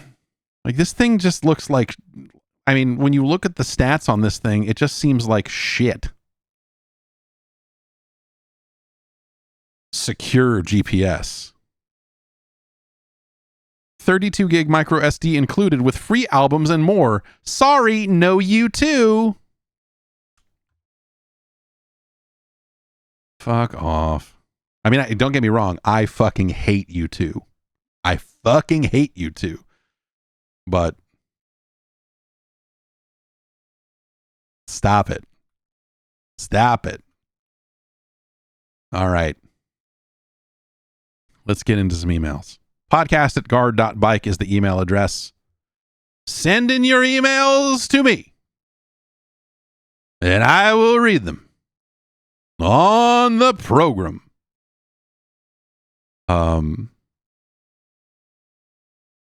Devin in Houston writes in and says, if Microsoft one day gave the directive to sunset Xbox, how would they do that? Do they keep the servers up for X number of years to allow people to keep downloading their owned games? And what about continued online support? 5 years ago, everyone assumed the big three players would remain in business long term. However, if Xbox gets separated out from Microsoft, all of a sudden people's digital libraries falling back on the you own nothing EULA becomes a bigger concern for people buying games today. So I think they would run into a lot of legal problems if they sold this to someone that wanted to, that then eventually kind of shut some of this stuff down. And we'll see how that stuff goes. I think it is probably easier for them legally to just keep those download servers up, even if someday they turn off the ability to buy games, right? Because having the ability to buy games means you are staying up to date on security around credit card usage and so many other things. So if they were to shut down the business end of it, I think it would make sense for them to continue to just keep those servers up indefinitely, because to do otherwise, I think would invite a lot of trouble. Now maybe they sell it off to someone that, also is going to commit to running those servers, and that's kind of the best you can hope for in a lot of those cases. So I guess the answer is we'll see. If we have to find that out, we will, right? I don't know. Maybe this is something we'll never need to know. But also, Microsoft as a company that delivers software digitally pretty frequently, if they sell off Xbox, it's also safe to assume that a lot of those downloads have slowed to a trickle, and so it might not cost them all of that much money to maintain downloads for those games. Servers for online games and that other stuff, that kind of, that's not a one size fits all sort of answer. That would all kind of depend on any kind of individual game's popularity or whatever. But if they've reached a point where they've hit the skids that bad to where they are sunsetting Xbox, as you put it, usually that also means that the number of players that are actively seeking those things out are relatively low, which means it's not that high cost to keep those downloads available. That is probably the direction I would think about there. Ooh, okay, that's an interesting. Okay, all right. Let's see here. Cody in Orange County writes in and says, like you, I use a DualSense Edge as my main PC controller. Unlike you, I have my PC hooked up to a 120 hertz OLED in my living room, which makes playing through a wired controller wired connection unfeasible. I'd been using normal Bluetooth until last week. I came across a quick DIY solution on Digital Foundry to make a wireless DualSense dongle. It only requires a Raspberry Pico 2W and the dragging and dropping of one file. It's quick and easy. After pairing, I fired up Returnal and now had full rumble enabled, an active 3.5mm headphone jack, and controller speaker capabilities, features that are typically lost when wirelessly connected to a PC. I remember Sony selling a similar dongle for the DualShock 4 for $40. The Pico 2W can be had for $6.99. I believe it's around $15 on Amazon. Just wanted to share this device with you and your audience in case it wasn't already on your radar. It's been a nice and cheap upgrade to my PC gaming experience. Yeah, there's yes. So that is kind of the thing you lose with a wireless DualSense Edge, is that you lose the cool things that a DualSense Edge can do in the games that support it. And so it's cool that you can use this to get it back. There's a piece of software that I believe is on Steam called DSX that is designed to kind of bring some of that functionality out as well. So I don't know the specifics around, does that work wirelessly, or is it just something that gives you more options when you're wired or what have you? But yeah, there's a couple of different ways to kind of tackle that from the looks of things. And that sounds pretty cool. I don't know. Yeah, you can get a Pico 2W and turn it into your DualSense Edge kind of shim, your middle hub thing, and go that way with it. Yeah. Kind of cool. Kind of cool, kind of annoying that this is something that needs to be done at all. This seems like something that Sony should have just done the work to make this work, but I guess Bluetooth would not be able to do it all on its own, so they would have to release a dongle, and maybe they just don't care. I mean, certainly these days. But it seems like something that they should have cared enough about at some point to do it. Let's see.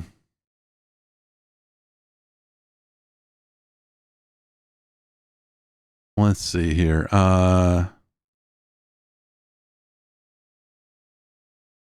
Let me filter by this and all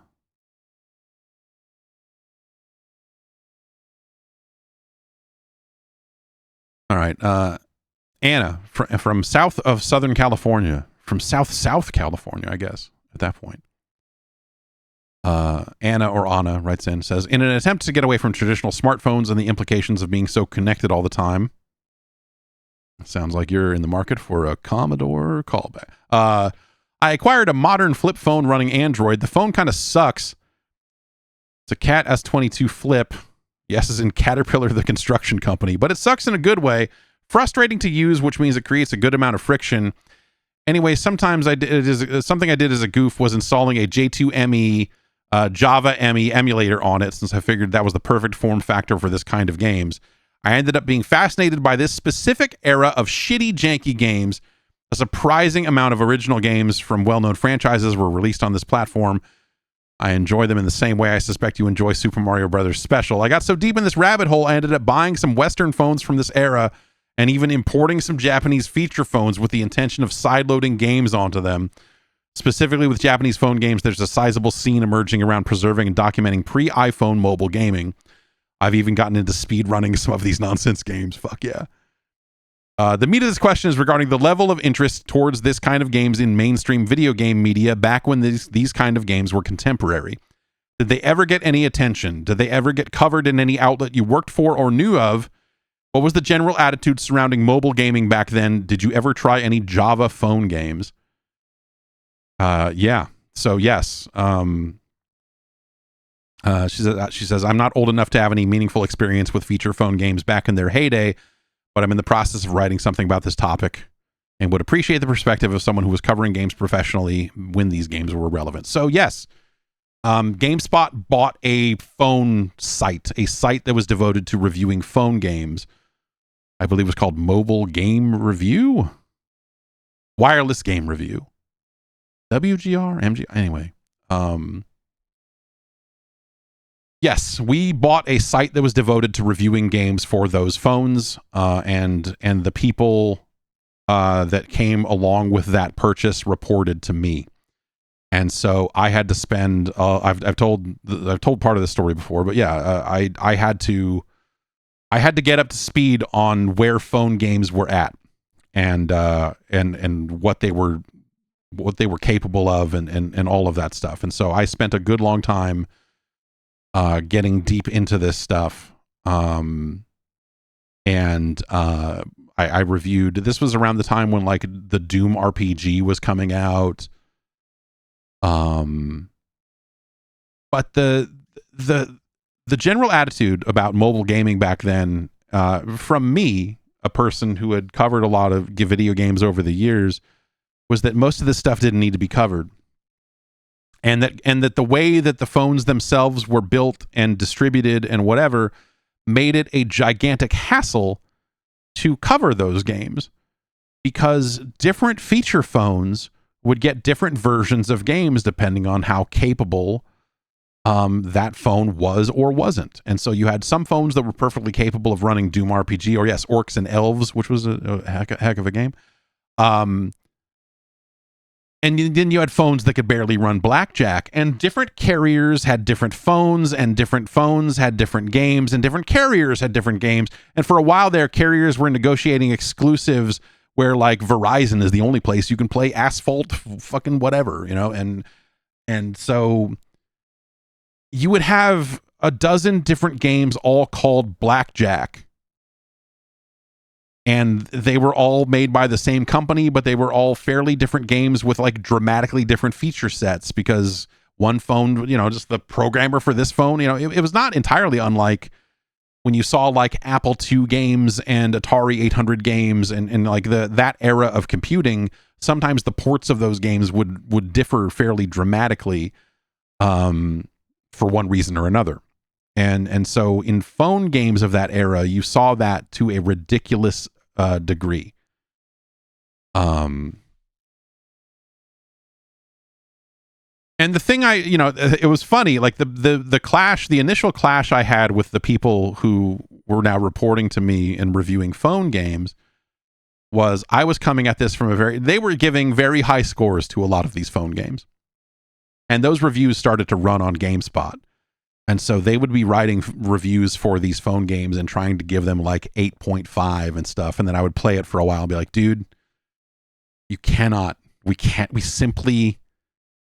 simply cannot give this game an 8.5 on the site. Like it is just not going to, like, it would not make sense compared to the thousands of other reviews on this website, the standards for games that have been established editorially here, for you to say this game is like a fucking great game or whatever. And so that was kind of the initial struggle. But I needed to play a ton of those games to be able to say that credibly, right? If I was just coming at it, looking down my nose at them and going like, these fucking bullshit games. But like, I had to really immerse myself in that shit for a long time. I actually still have a bunch of feature phones sitting around that have games on them, because that's how they used to distribute review copies of games. Is like Verizon would send you a phone and go, here, these games are installed on it already. And then that phone would also have service. And so for a long time, I had like fucking 4 phones that were all hooked up and all had phone numbers. And I could just roll around with all these burners that were owned by Verizon or a Singular Wireless or whatever. And I could download whatever games to the phone that I wanted to, because they were hooked up to money. They didn't have like in-game purchases or whatever, so it wasn't like thousands of dollars, but like I could try out any game that was on that phone. And so that was a lot of fun to have access to that many fucking phones. But yeah, it was a lot of questionable driving games, and there was just a lot of stuff that the games were simply not very good by the standards of gaming. If you were looking at it through an absolute lens of like what's up with phone games, then yeah, I mean it's a much lower standard, and I don't think that's crazy to say. But that's just not the situation we were in editorially, and so it became a difficult thing to navigate. And also, the other thing is no one cared. No one wanted to read that coverage to any degree. It was clear, and when they purchased the website, it made a lot of sense, because you're like, well, these phone games seem like they're going to matter more and more. And I think realistically, the reason they bought it is like, hey, there are companies that make these games that have ad dollars to spend, but we don't have a product that they can spend those ad dollars on. So if we started covering phone games, then they would spend the money, which is disgusting, but that's the way of things, right? And so that lasted for a little while, and that was kind of pre-iPhone. And then obviously the iPhone came out, and the first iPhone didn't have an app store, and so it really was kind of a weird mid-period there where like these games just stopped mattering, even to the degree that they did then. Like it felt like they were already falling off. And then when like that iPhone 3G came out and it had an app store built in, like the feature phone game thing, just like for as little interest as there was to begin with, the rest of that stuff just fell apart. And this is something that we ran into with iPhone games too, you know, in terms of like, how do you cover iPhone games? Why do you review a game? Why do you cover a game? What are you hoping to provide to your audience when you cover those games? That was what we were left to kind of pick up the pieces on, because like clearly they had bought this and like, oh, now there's some ad money, and I'm kind of left holding the bag going like, well, now we got to review these fucking games. But like these games are $1, they're $4, they're $2, you know, and like, you know, the idea of reviewing them when they're barely any money. Like people just didn't want to read reviews for games that were that cheap and that were that throwaway. And when the iPhone came out and a lot of the stuff became free or whatever, and you know, like that blew it up even more. Like the audience was not interested in coverage. The audience that was playing those games was not dramatically interested in coverage of those games, and the audience that wanted coverage of games did not want coverage of mobile games. And they would violently let you know that whenever you wasted any time talking about an iPhone game. Like, I don't, and you know, so we didn't really cover a lot of phone games, and I remember getting a really angry, like frustrated is maybe the word. He was not necessarily angry with us per se. It was more something that I think he was frustrated with the media at large. It was a long time public relations person who, you know, he was I saw him at Summer Game Fest for the first time in a very long time. I caught up with him very briefly. And he was like, you guys are missing the boat. And he was representing companies that made phone games at the time, to be clear. So, you know, I believe he had something of a vested interest. You know, he was hitting his head against the wall of like, hey, these games, millions of people are playing these games. These games are becoming massively popular, and the traditional games media does not want to touch them with a 10-foot pole. You guys are going to be irrelevant. You guys are going to be dinosaurs. You guys are missing the boat on this. You guys are fucking yourself by not covering these games, and all of this, you know. And I was like, I get it. Like, yeah, you know, because I could see it from that side. Like, yeah, there are a lot of people playing these games. But the thing I don't think he was accounting for was like, dude, our audience as it stands today, and I think the audience of people that are playing phone games, neither of those two audiences want the coverage you want us to write. You want me to go write a preview of an iPhone game? No one fucking cares. The best thing you could say about an iPhone game is this game is good. You should check it out. It's out right now. That was the only type of phone coverage we could do that would ever be like, oh, okay, cool, thanks. Oh, I checked this out, and this is actually really good. It's not a review. It's not like, here's fucking 1,500 words about Dungeon Raid, which was a great game in its day. It's, hey, Dungeon Raid is out. It's really cool. It's like a match 3. You do this, and it's really neat. And so like there was just never any interest there, and the audience of people that were playing these games, especially as more and more games became free. You didn't need to review them. They're free. It's faster for people to download the game and try it for 20 seconds than it is for them to read your full review. And so it was just fucking pointless. And so, yeah, it was always kind of a waste of everyone's time. And I think that, you know, like as Anna's getting into here, you know, some of the Japanese scene around what, like iMode, or some of the other feature phones that were out there, and some of the games that were coming out of those seemed crazy at the time. And you have games like, there were Final Fantasy games and Mega Man games. There were things that were like deemed to be, it's like Kingdom Hearts shit, right? They're like, this is officially canon to this clusterfuck of a series, and it's a goddamn phone game. I guess they re-released some of that stuff for like PSP or something, right? But a lot of really crazy situations like that in Japan. Fewer of those here. But Doom RPG was cool. What is it? They did Doom RPG, and then they did Orcs and Elves, and then they did Doom RPG 2 or Doom 2 RPG or something, I think. And those were like, they turned Doom into a turn-based combat game. It's ridiculous and kind of fucking cool. But and then those got re-released on, I think you can find PC versions of those at this point. But yeah, there's 9,000 different Final Fantasy spin-offs that are only on phones or something. But yeah.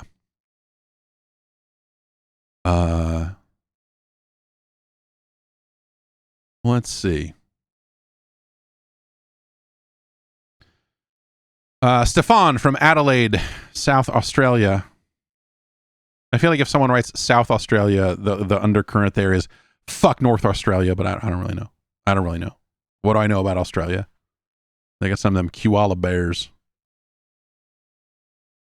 Had this question rolling around in my head for some time now and was hoping you'd be able to weigh in and let me know your thoughts. Do you think that Sega's success in the arcade contributed to their downfall and exit from the console business?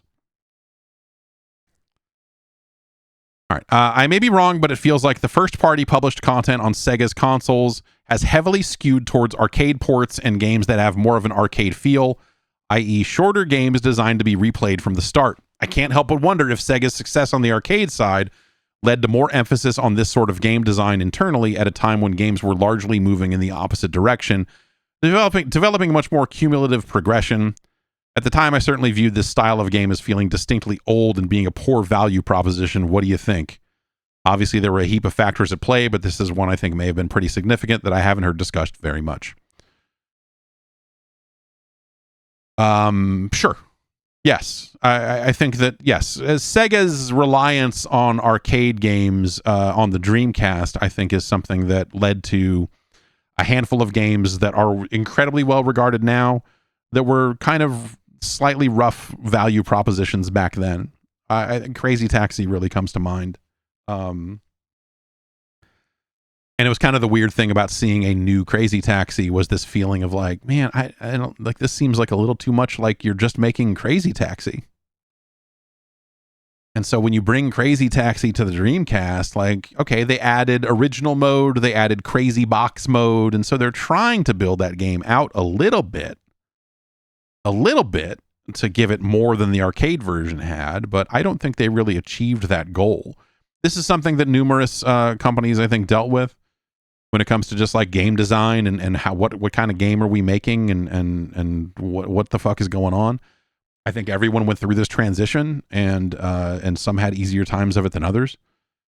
But the thing to remember is that like Sega was making a wide variety of games on the Dreamcast. Like they put out Phantasy Star Online, they put out Shenmue, they put out there's a lot of stuff that they developed and that they had a lot of years in the game of developing for a console. They put out Sword of Vermilion, they put out all the Phantasy Star RPGs, they had a pretty well-rounded catalog, I would say, over the years. The Dreamcast, I think, skewed a little further in the direction of the arcade stuff in some ways. Certainly more so than I guess, like when I think about the Saturn, it feels like there's not as many arcade. I mean, they had like Virtua Fighter 1 and 2 and Sega Rally and some stuff like that. But but obviously, like they had Burning Range. Sega was better than most, I think, when it comes to putting out a variety of games that some of which were arcade ports and some of which were, wholly new experiences that were the appropriate length and value for a console release. And so I don't really think that Sega's success in arcades, if anything, I don't really view it as Sega having a success in arcades. When we think about that era, when we think about the Naomi and whatever, like that was coming out at a time when arcades in the US were not really a factor. They were dwindling. It was harder and harder to find arcade machines. The main place I saw Sega arcade cabinets in the 90s and early 2000s was the lobby of Sega of America up on the 6th floor when we were in the same building, because I never saw that shit out at arcades because there weren't arcades anymore. And if there were, I was certainly not going to them. And when I did go to them, I was going to play fighting games. And so, you know, Crazy Taxi is an arcade game. I didn't really see that much of it. That game is mainly a Dreamcast game as far as I'm concerned. And, you know, everyone's going to be a little different in that boat, but like, you just didn't see a lot of that stuff out there. You just didn't see a lot of that stuff out there anymore. And so like their design aesthetic certainly existed. They were continuing to make those arcade games and all of that. And they would bring them home because why wouldn't they? And they would try to do things to blow them out a little bit more and try to do their thing. But yeah, I don't know. Like, Groundflyer says they were always at like movie theater lobbies and stuff. I feel like most movie theater lobbies I was going to at that point did not have Sega arcade cabinets. They had pinball machines and fighting games. Old fighting games by that point, but you know, they had like Tekken, you know. And I remember talking to a guy who owned a movie theater and then got into arcade distribution as a part of that.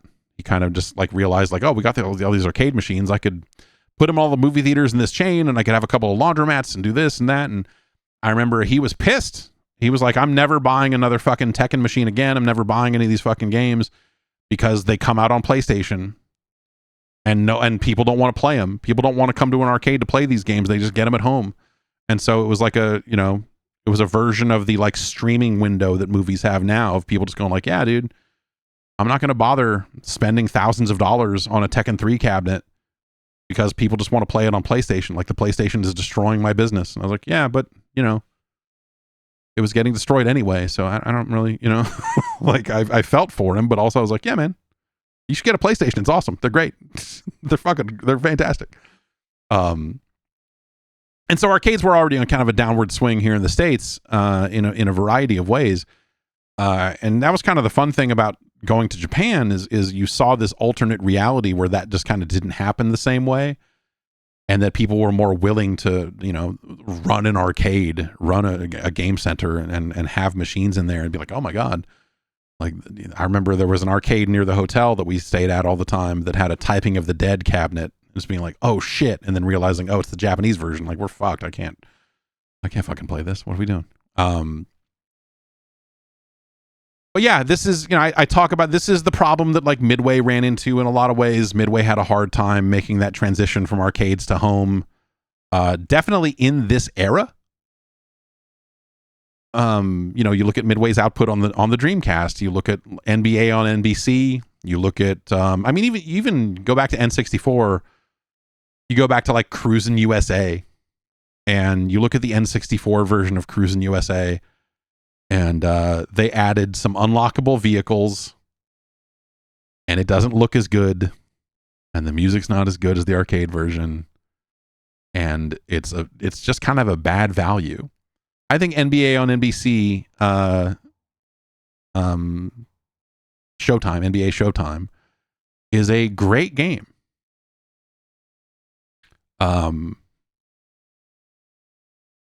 But at home, you know, the value proposition is different.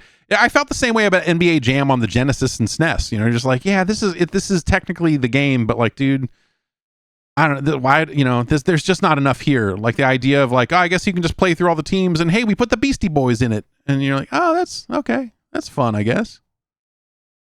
But it's lacking the immediacy, or, you know, I don't know, like it's lacking the depth of a console game. And also it's not as good as the arcade version. And so it gets squashed in the middle. and these home versions of NBA Jam, you're like, I guess these are fine. What's the nicest thing you can say about them? Like, yeah, these are all right. And so, yeah, I think a lot of companies had this problem of trying to figure out what types of games they were making and what they were bringing home and whatever. And just some companies just had longer times to spend on it. You can go all the way back to Capcom on the NES. I mean, they had a pretty varied output there. But you saw what they were trying to do when you look at like Commando for the Nintendo Entertainment System.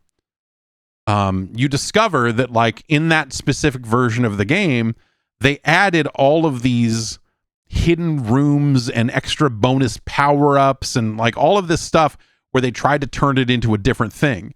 You look at Strider on the NES, where they said, fuck it, we're making a completely different video game than the arcade version. The arcade version is a straight shot, straight through, beat it in an hour, and you're like, oh, fuck. Which is why the Genesis version of Strider is such a fucking bummer, because it's just the arcade version, and you beat it, and you're like, that metal monkey was neat. That guy went, ha ha ha ha ha ha, that's cool. But man, I'm never going to play this game again.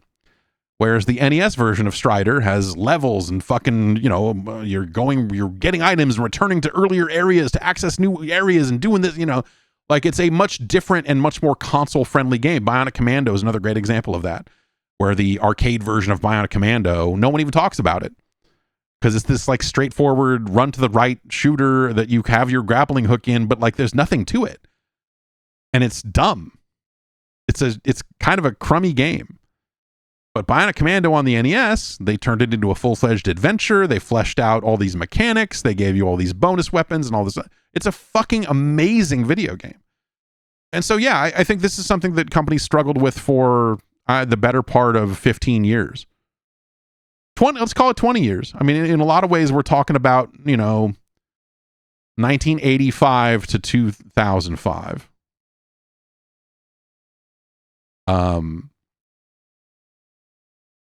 Where the bulk of this happened. You saw some things happen earlier and later, you know, in some of those windows, but like generally, you know, that's sort of the time frame we're talking about, that you saw a lot of this kind of like, what the fuck is an arcade port and what are we doing and how is this, you know, like, is this a good value or whatever, right?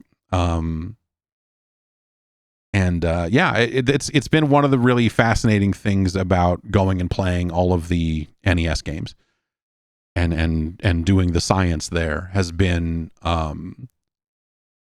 really thinking about a lot of that process and really thinking about the state of the world at that point and the state of arcades and where people went to play games. And hey, we got this really advanced arcade hardware, but now you need to scale this down to fit on an NES. And the things that get done to make that an effective version of the game, or just like, hey, a totally different version of the game, you know, or whatever. And I think that stuff is really compelling. That's been one of the most entertaining and interesting things for me personally in going through those games, is really thinking about all of that. And so it's not just Sega, you know, but you do see, even in the latter days of the Dreamcast, like, I think Cosmic Smash is a fucking fantastic video game. It is so stylish. The controls are so fucking neat. And the structure of that game is kind of wild in terms of the different pathways you can take through the environment and whatever. Like, Cosmic Smash is like a very late Dreamcast game. And it is an arcade port. Like, almost exactly. You know, the arcade version of Cosmic Smash is really not dramatically different.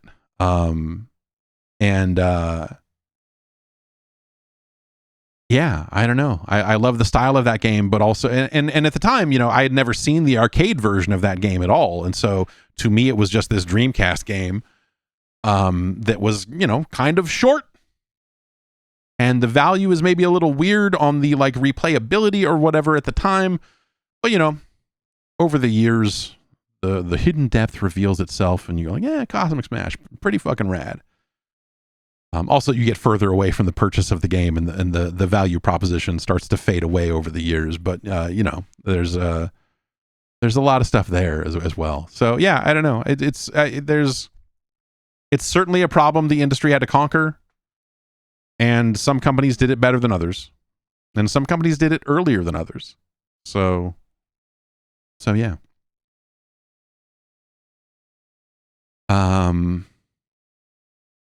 Let's see here.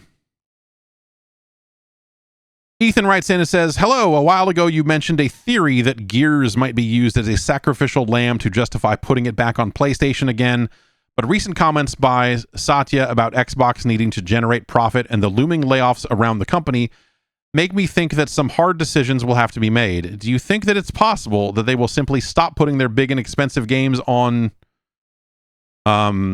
day one, after those 100 days of resetting their business, or something smaller in the scale of South of Midnight might still come to Game Pass on day one, assuming they're willing to make smaller games?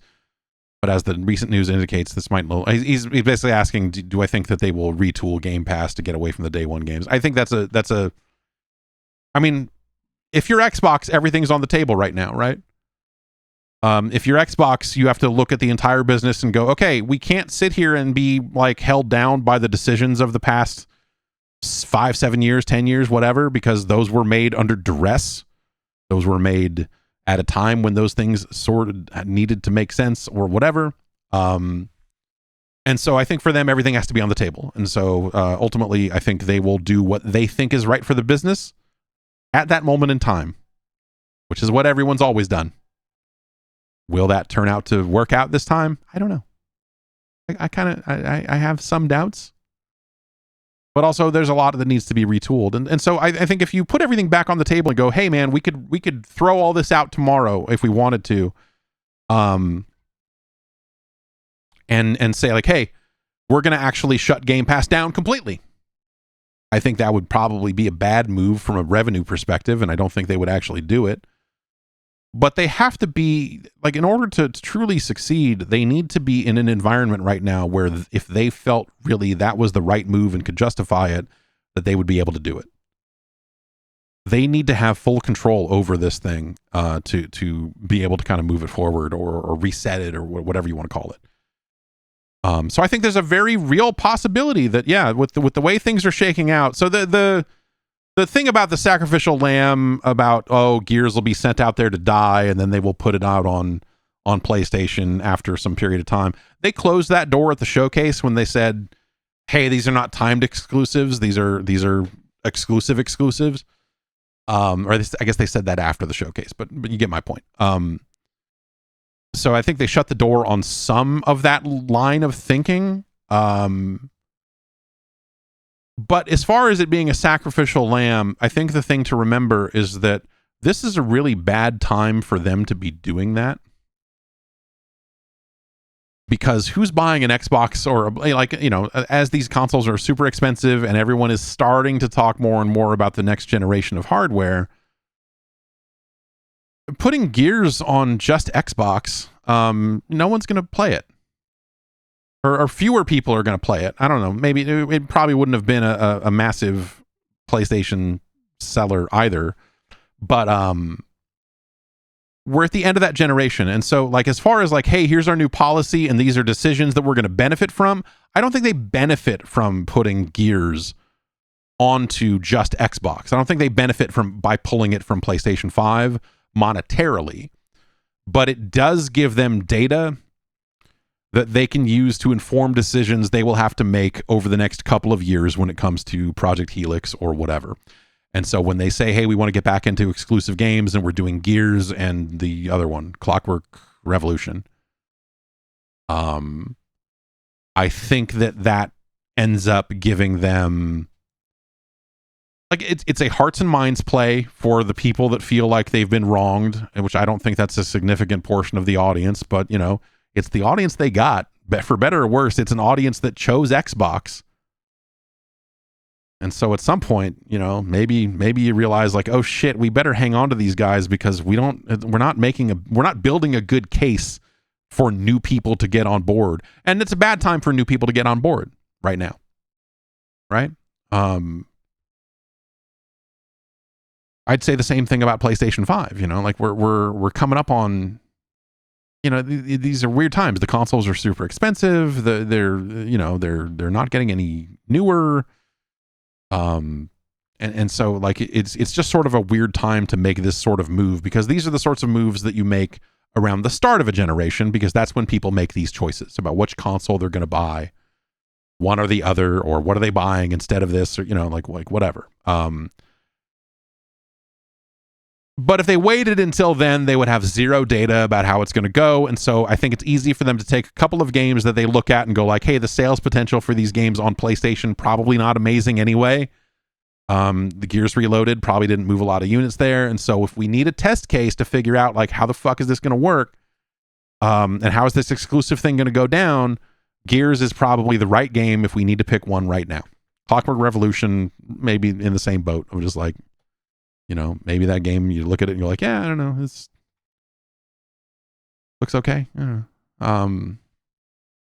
But it's not some world smash hit, whatever. And so it's a game that they can probably afford to take that kind of risk with, because the upside of that game maybe isn't going to be dramatically huge anyway, I guess. I don't know. But that's what that tells me. And so these seem like guinea pigs. These seem like, okay, like we know we're going to take a hit on this. And we know that, like we're internally, there's going to be a morale. I guess like initially when we were talking about this stuff, I was like, man, it really must suck to have spent a long time working on a PlayStation 5 version of that Gears game only to be told at the last minute, hey, by the way, we're not doing that anymore. That must really suck. I bet morale there is really low. But then everything else happened over the last few days, and I'm sure morale is even lower across the entire Xbox suite of company, whatever, because of all the shit that's about to happen, right? And so the Gears coming out on PS5, yes or no, is kind of like the least of the problems they're facing right now, I guess. So I don't know. I look at it as like they probably need to, they've called it resetting the business, and I think that they're probably right. It's interesting that they're taking it with such there's such a willingness on their part to say that out loud and to really kind of shit on the existing business in the process. And that part of it seems like there's something real about it, but also it comes across as a little classless, a little tacky in some spots.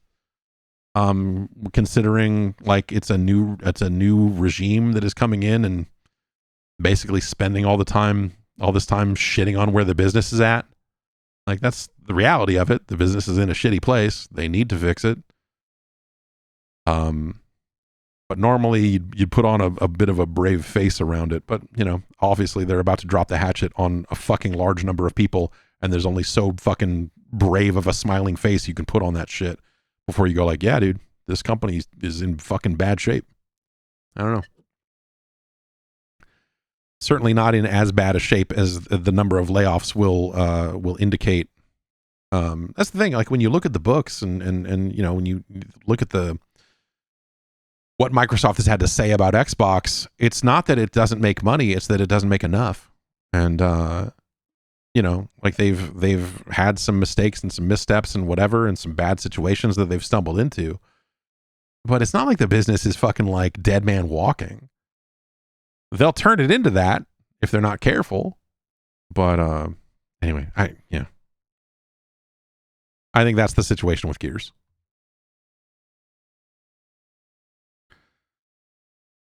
Carl from Sweden writes in and says, did Nintendo avoid showing the Ocarina of Time remake because it doesn't look very good? This might be a bit of a provocative question, but the mixed reaction to the Star Fox 64 remake designs makes me wonder if Nintendo decided to not properly show the game off despite it coming out in a few months. I highly doubt the remake will be straight up bad, but it might be not up to Nintendo's usual first-party quality. Personally, I was not impressed by what little they showed, but I'm also a bitter millennial who hates voice acting in Zelda. Sure, dude. I mean, it was a teaser, but there's a very real possibility that like they don't have the assets to make a full-on trailer. That maybe they're not happy with where it looks right now, and it's still coming together. Like there's any number of reasons why a video game might not have a trailer's worth of material to show right now. Maybe they're knee deep in it, and the game doesn't run well, and there's a bunch of fucking shit. Maybe it would take too much time and effort that would take away from the actual development of the game to cobble together some kind of trailer. But I don't think it's like it's bad and it's going to stay bad. If you're, you know, you're putting it like, oh, maybe they know it's a bad thing and they don't want to show it because it sucks. Like, no, like maybe right now with where it's at in development, it looks fucked up. But I highly doubt that they would leave it that way. Let's say. But also, yeah, I think what they showed didn't look especially great, and like I think that Link design, for as little as you see of it, and you look at it and go like, there's something kind of gross looking about this. So yeah, I don't really know.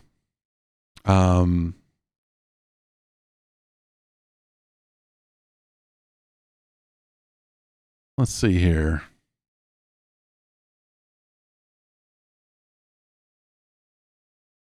Another one here. Brandon asks, how wild would it be if they gave the Ocarina of Time remake the Final Fantasy VII treatment? Is there any chance that Nintendo actually adds to or expands the remake? Yeah, it's going to be 3 games. You know, it would actually be interesting, and I would be in for this despite my my disgust. It would be kind of cool if they actually made 3 games, if they did a 3-game trilogy out of this, but the first game is Ocarina, the second game is Majora's Mask, and the third game is an all-new game that ties it all together.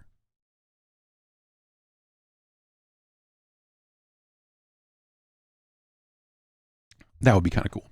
I think they will make changes. I don't think that they will make dramatic changes. I don't think that there's, like, look, the story of The Legend of Zelda is not like super fucking deep, right? It's Ganon, this fucking elf is gonna murder the pig monster and he's gonna save the princess. That's it. Fuck your Hyrule Historia and all this timeline shit and all fuck what you heard. None of that shit matters. There's a pig man. He stole the princess. He's trying to get these pyramids, and Link has got to stop him. And this time he's a boy and a man, because that's a cool thing to put in. That's it. It doesn't have to be more complicated. It's not more complicated than that.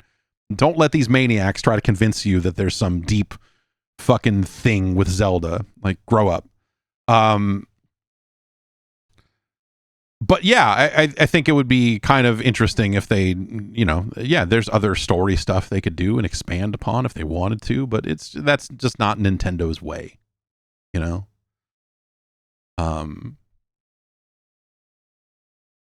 So I could see them making minor changes to the individual quests or individual, but like what are they going to do? We rewrote the whole story. Zelda dies in this one. I don't know. Like, yeah, it's not. There's just not that much to fucking change in any of those games. Fungo Bungaloid writes in with important question here, or important. It is seeking information, which I can always appreciate. Hi Jeff, I've been seeing a lot of talk about gas station fetish piss recently. I thought you or your listeners might know something about this. Do you know how they get the piss? Is it a gig job or more of a steady employment situation with a central office or factory or something? It's surprisingly hard to find this info online. Well, Fungo Bungaloid, I do have some answers for you that may not be the ones you're looking for. But gas station fetish piss is not genuine, real urine. I know. I was shocked to find this out. Yeah, I know. This is, if you're not familiar with this, they sell fake urine at gas stations because gas stations have become like the lawless, like the Wild West of product sales in the United States.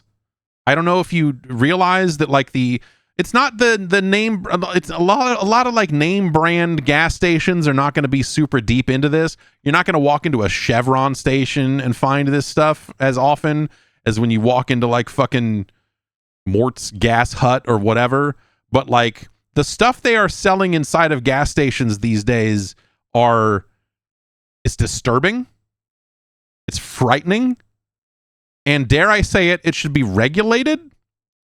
But yes, they are selling fake urine that you can use to pass a drug test. But you can't write on a box, hey, this is the fake pee for your drug test. Comes with a heating element so you can get it to the right temperature. They're not allowed to write that. The government would step in at that point. Sort of like they would sell poppers as like it's just a head cleaner for your VCR. If you need to open up any holes in your VCR, if you need to relax your VCR, this is gonna do it. But like, yes. So they write fetish urine on the package as if you're like, oh, I'm off to the party. Need to get my fake pee. Which I don't know. I feel like that's a really specific fetish. If you have a fetish for fake urine, because I feel like the real stuff is so much easier to come by. But, I don't know. Maybe you need a lot of it. I don't know. And so, yes, that is sold in some gas stations. It's some kind of concoction that theoretically passes tests as real urine. And so you have people that will like, they've got like a water weenie full of fake urine strapped to their leg because people are checking them and patting them down and trying to make sure that they don't have any fake pee on them. And then the fake pee has to be the right temperature, so you got to bring a little heater in there to heat up your fake pee. And the formulas are probably always changing too, because the tests are probably evolving to detect fake pee. I mean, yes, it would be much easier if you just just stopped doing drugs. But people get it sprung on them at the last minute, and they're like, oh my God, I gotta take a test. And I'm high right now. What am I gonna do? That's relatively harmless, I guess. Well, I don't know. Maybe people who can't pass a drug test getting jobs that require a drug whatever. There are plenty of jobs that require drug tests that like, who gives a shit? Especially, weed. It's legal here. What are you testing for? But like, I don't know. The gas stations are also becoming hotbeds for really sketchy shit. Kratom, and what is that derived is like? It's like DHO7 or I forget what it's called. But like, you have your Delta 8s and 9s. You also have a large quantity, a large variety of dick pills, and the thing they're finding more and more with some of these erection drugs at the gas station that are totally unregulated is that they're chopping those up and getting them tested and discovering like, yo, this just has Viagra in it. These are just the actual drugs, but in like unsafe quantities and mixed with God knows what. And that's terrifying. It's like, like you're just like, you're taking this stuff and you don't even know what the fuck is in it. And it turns out it's like the real stuff, so I guess it works. But also, like, it's a weird quantity, and it's weird this and that. Like, there's a bunch of. It's really it's a little terrifying how widely available some of that stuff has become, and I think that is not good. Not good. Yeah, I'll say it. It's not good.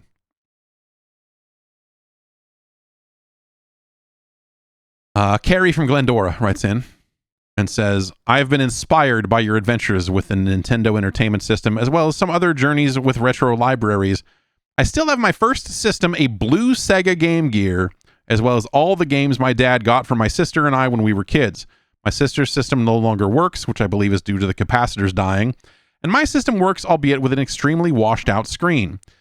Do you think the analog pocket with an adapter is the best way to revisit my collection? Have you ever repaired or had a handheld system upgraded? If so, how did that go? Yeah. So Game Gears are notorious for falling the fuck apart. Whether the caps die or whatever, but the screens on Game Gears will eventually die on you. You can replace that with a totally different and much better screen.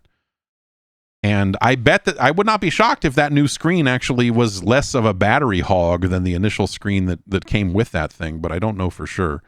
I would not, I don't know. I feel like you would know if you were able to do that work yourself or not. To replace, replace the capacitors on your Game Gear, as well as potentially replacing the screen. That's not work I would ever be able to do. So that would be something I would send out. I would try to find someone who would do that work, and I would go like, can I just send you my Game Gear? And then you make it go. And then you send it back to me. And then I pay you, because I'm not going to solder this stuff. Analog pocket with an adapter is an expensive way to go, I think. The analog pocket is okay. I don't really use mine all that much. The adapters are back in stock, or at least they were very recently. And that was it was like $100 for all the adapters, and so that's like Game Gear, Lynx, Neo Geo Pocket, and TurboGrafx, I think is what it is. If you are really bent on using your original real cartridges again, then those are the sorts of, I think those are the sorts of limits you would run into, is like, hey, well, the analog pocket with an adapter is probably the way to do that. But if you're willing to set yourself free of the physical world, the physical realm, then yeah, I don't know. There's a billion handheld devices. I'm interested in trying out the Ein Thor, the dual screen Android handheld that they are selling. I'm very curious to see how that thing works. But there are a billion different retro handheld emulator boxes that you can get your hands on that are all perfectly viable ways to play Game Gear games.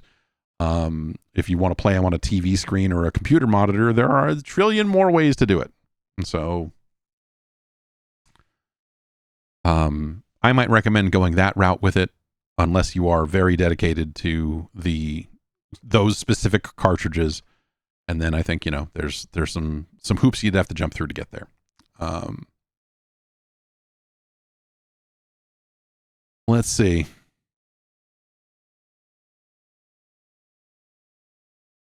Landon from St. Paul, Minnesota writes in and says, recently I fired up Crackdown and I was reminded how much the game rules. It got me thinking, what happened to the B tier of open world games like Crackdown, Mercenaries, and Red Faction Guerrilla?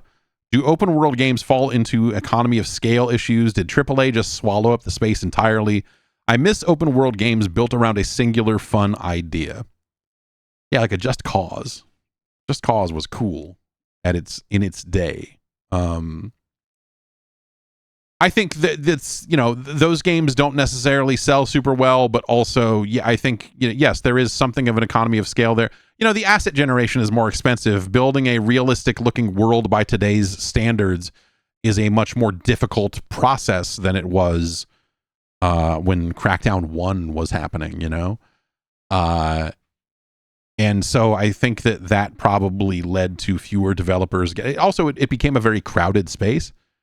You had Grand Theft Auto, and then you had all of these other, your Saints Rows and all of this other shit happening along the way.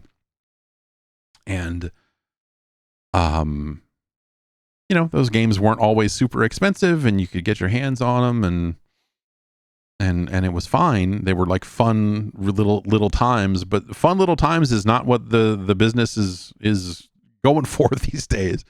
Especially someone who's big enough to, make a full-on open world game and all of that stuff. I think that just development of that type of game probably just got a little too expensive compared to the player base that really, Ubisoft and some of these other companies that there's a lot of open world fatigue that was very real, very, very real. And so I think the whole thing kind of went out of style. It's kind of the interesting thing about GTA 6. Well, it's one of the interesting things, I suppose, is that no one really makes games like that anymore. You know? And that'll be interesting to see as well. Let's see here. If we have anything else, or if that's going to do it.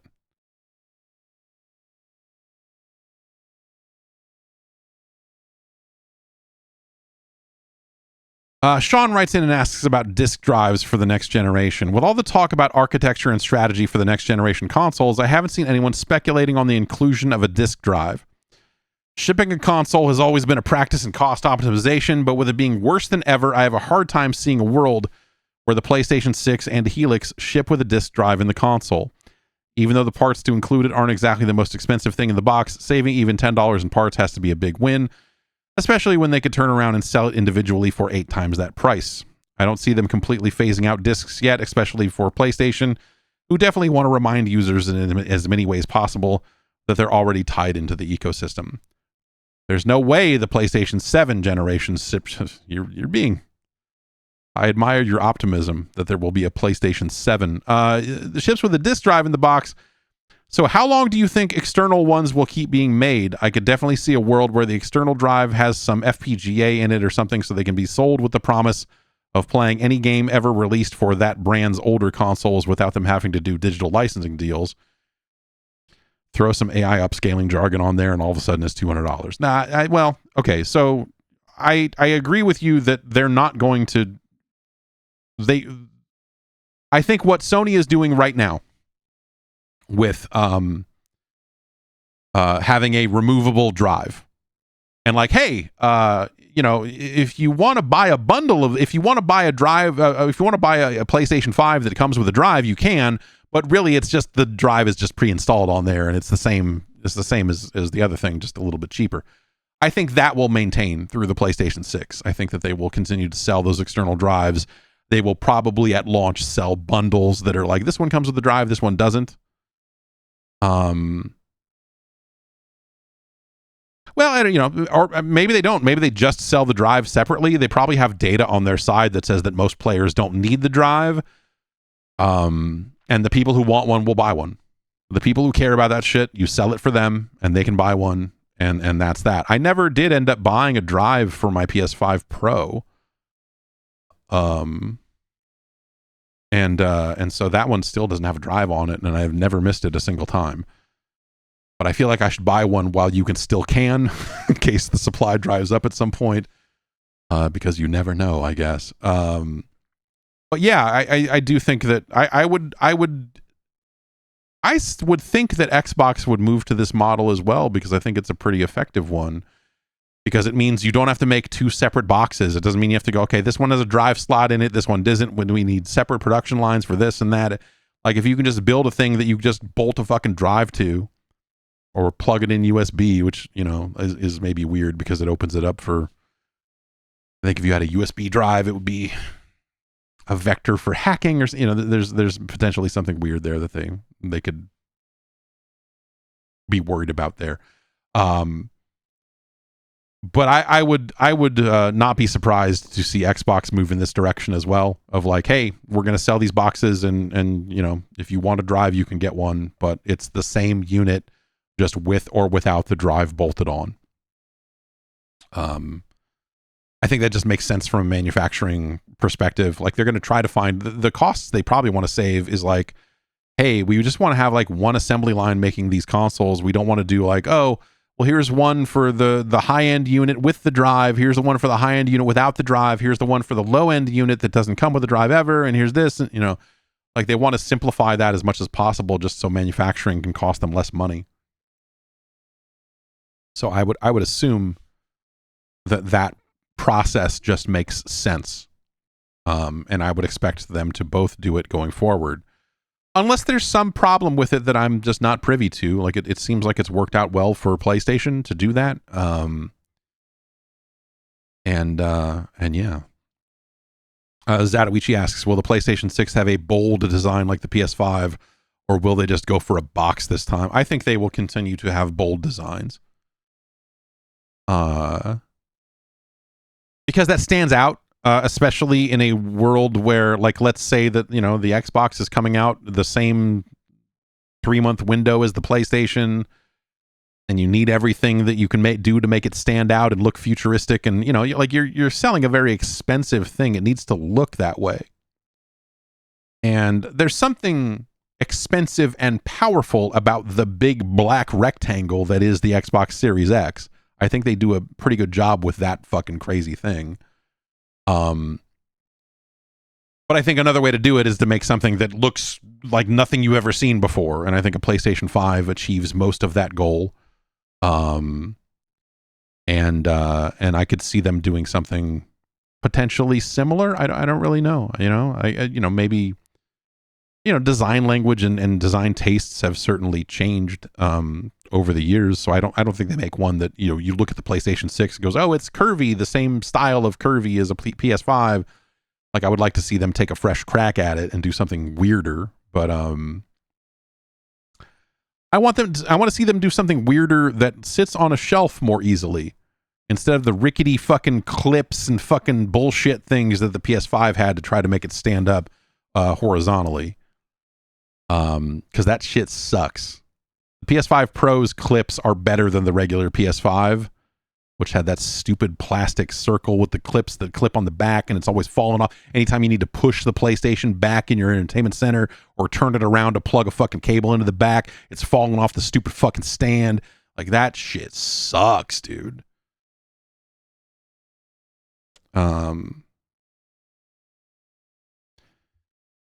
Ethan writes in and says, being a 29-year-old, I barely missed the era of when games like Prince of Persia were popular. I still got to play those games, but only after they sort of faded away. So my question is, were games like Prince of Persia any good when their prime time was around? The modern era Prince of Persia games were pretty well liked. Modern era seems like a ridiculous thing to say about Xbox games, about original Xbox games. So the original Prince of Persia, the actual original genuine article, the real deal Prince of Persia, is a landmark moment in gaming, and it's a tremendous, it's a beautiful game, and it got ported to so many different platforms, and it was a big deal, the actual original game. When Ubisoft got a hold of it and started making Sands of Time and all the other stuff that kind of came along, people were into those games. They were maybe B games in a way, with the possible exception of Sands of Time, which is, maybe the best one of those. If I had, it's been too long since I've played any of that stuff, so I don't remember for sure. But Sands of Time was definitely the one. And that stuff was very well liked. It was certainly not something you would put on the level of what other games of the day, like a Halo or whatever, in terms of just mainstream popularity. But yes, those games were solid video games that a lot of people liked. I was never so into them, but yes, people dug them.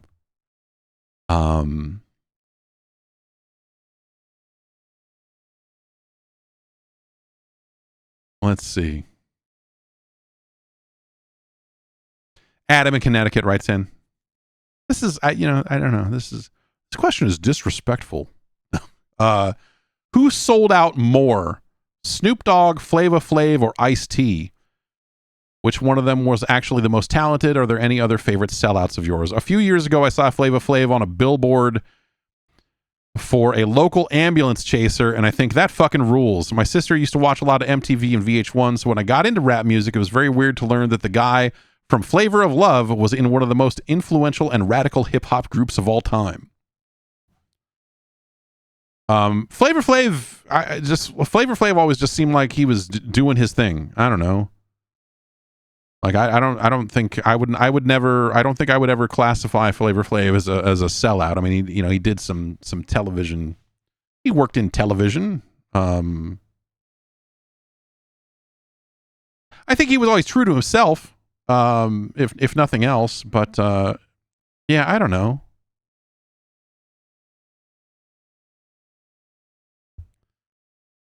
Flavor Flav is in a unique position because, you know, his role in Public Enemy was not necessarily like, you know, like he was not the lead rapper in that group, and he was kind of he was the jester of that organization, you know? And so he was always kind of the lighthearted hype man of the crew anyway. And so, you know, when you saw him kind of doing other stuff that, you know, that you might have been like, that's a little weird. Like, he was like, it's Flav. It's, you know, he's doing his thing. And he seems like he's in a good place these days. Ice-T, I think Ice-T, I don't view Ice-T as a sellout at all. You know, Ice-T got into acting, and I think he's been very credible in that domain. You know, some people are like, oh, Ice-T plays a cop on TV, and you know, like, yeah, but I don't, you know, like, it's not. He's acting. It's fine. You know, Ice-T was in the tremendous Dave Chappelle's show Haters Ball bit. He's also in Pimps Up Hose Down, the documentary, talking about selling hand grenades, which is incredible. It's an incredible thing.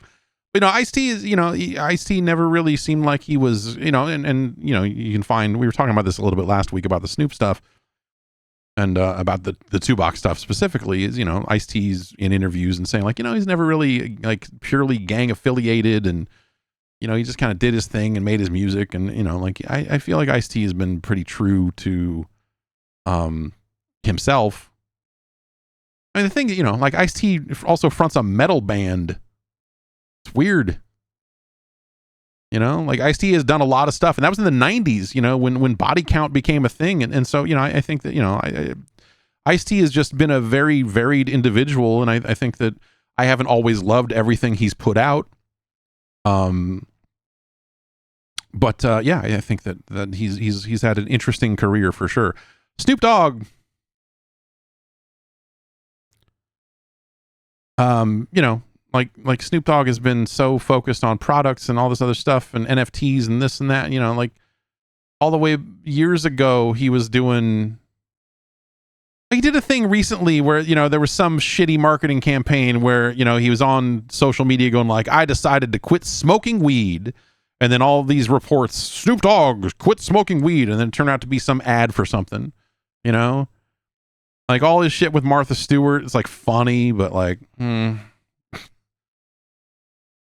the Snoop DeVille, the Snoop DeGrill, the various business ventures that he was trying to fucking get into, or the ways he would use his fame, the business things that he would affiliate himself with, never seemed great. And so, yeah, I don't know, Snoop Dogg, you know, hey, get paid, I guess. You know, I can't, you know, like, how mad at it can I get?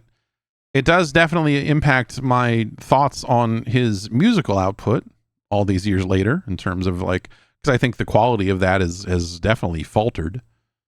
Yeah,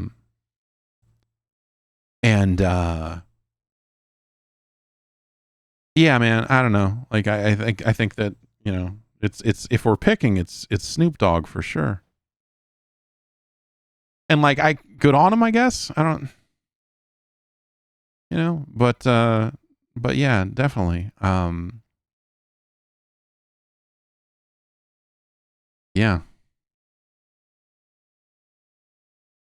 Rooster201 asks, is Eminem a sellout, or does he just suck at music now? I don't, you know, Eminem is also someone, like, what is a sellout? I think is kind of the, you know, and I think the definition of that has changed a lot too, right? I think Eminem has been very selective about when he wants to leave the house, let alone lend his likeness to other shit. He's only in the best video games, Quake 3 and Hitman, and those 50 Cent games, I suppose. Eminem grew up. No, maybe didn't grow up, but Eminem got old and stayed inside all the time. And so, you know, the things that made Eminem's music so vital and ridiculous and shocking is that he was out there living a real specific kind of fucking life. And he had a lot to say about it. And then he sobered up and had a lot to say about that was really good. And then after that, just kind of like, what else you got to say? I'm like, I don't know. I wonder the things that rhyme with orange. I can break it down. It's fine. Orange, it's porridge. It's easy. And he's right. It is. But, you know, he's just, you know, he's kind of, at some point, people run out of stuff to rap about, you know?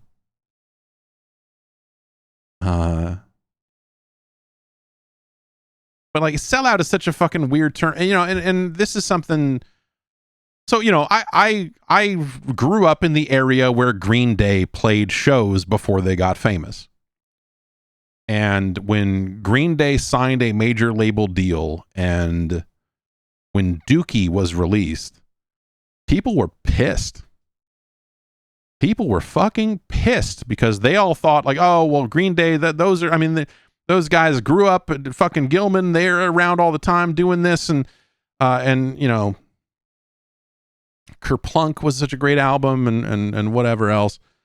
And then when Dookie came out, everyone turned on them locally. Everyone was like, oh, fuck these guys, these fucking assholes, these pieces of shit. And people really fucking, really were pissed. And I think that's how it goes, man, especially, you know, in punk or punk adjacent music or whatever, is you have these kids that are really, really get hooked on that fucking sellout thing. And I think it's also generational. Like if I was born 10 years later, would I take ads for video games on this program? Right? Like there's a generational thing about selling out, about keeping it real, about all of that stuff that like people don't really think about that shit the same way anymore. And so it's like a specific generation of people that got really, really hung up on it. And now everyone these days are just like, yeah, man, get that bag. And like no one has any real integrity about it anymore. I don't think that's a good thing, but then I would say that because I am from the fucking generation that specifically got very fucking angry about selling out or keeping it real or whatever the fuck that shit meant. And so, yeah, I think it's kind of hard to even, you know, it's navigating this space or any space like this with any kind of advertising or sponsorship or anything like that is always kind of a weird thing because everyone has drawn so many different lines and everything else. And so I think, you know, I'm comfortable with not doing ads for video games. That's what I like to do. And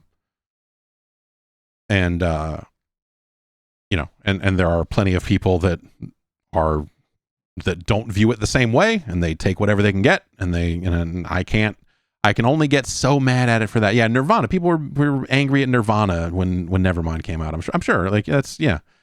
Anytime a band blows up out of a scene, someone somewhere is mad, whether it's out of jealousy or whatever, because their band got signed and this band didn't. Then someone's gonna be pissed and these fucking sellouts are doing this, and you know, that's always gonna be the fucking case.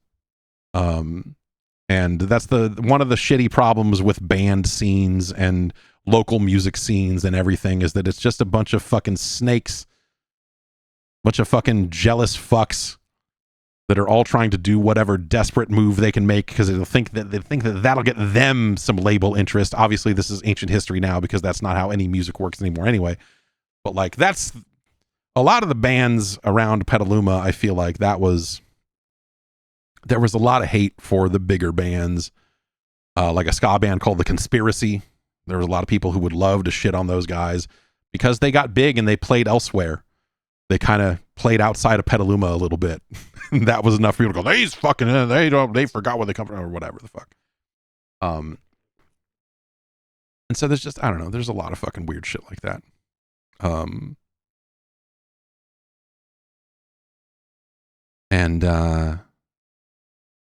Yeah, well, let's see if we can find one more here before we get going.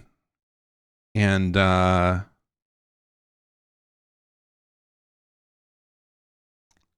yeah, and then we'll move on. Let's see here. I had one and I lost one.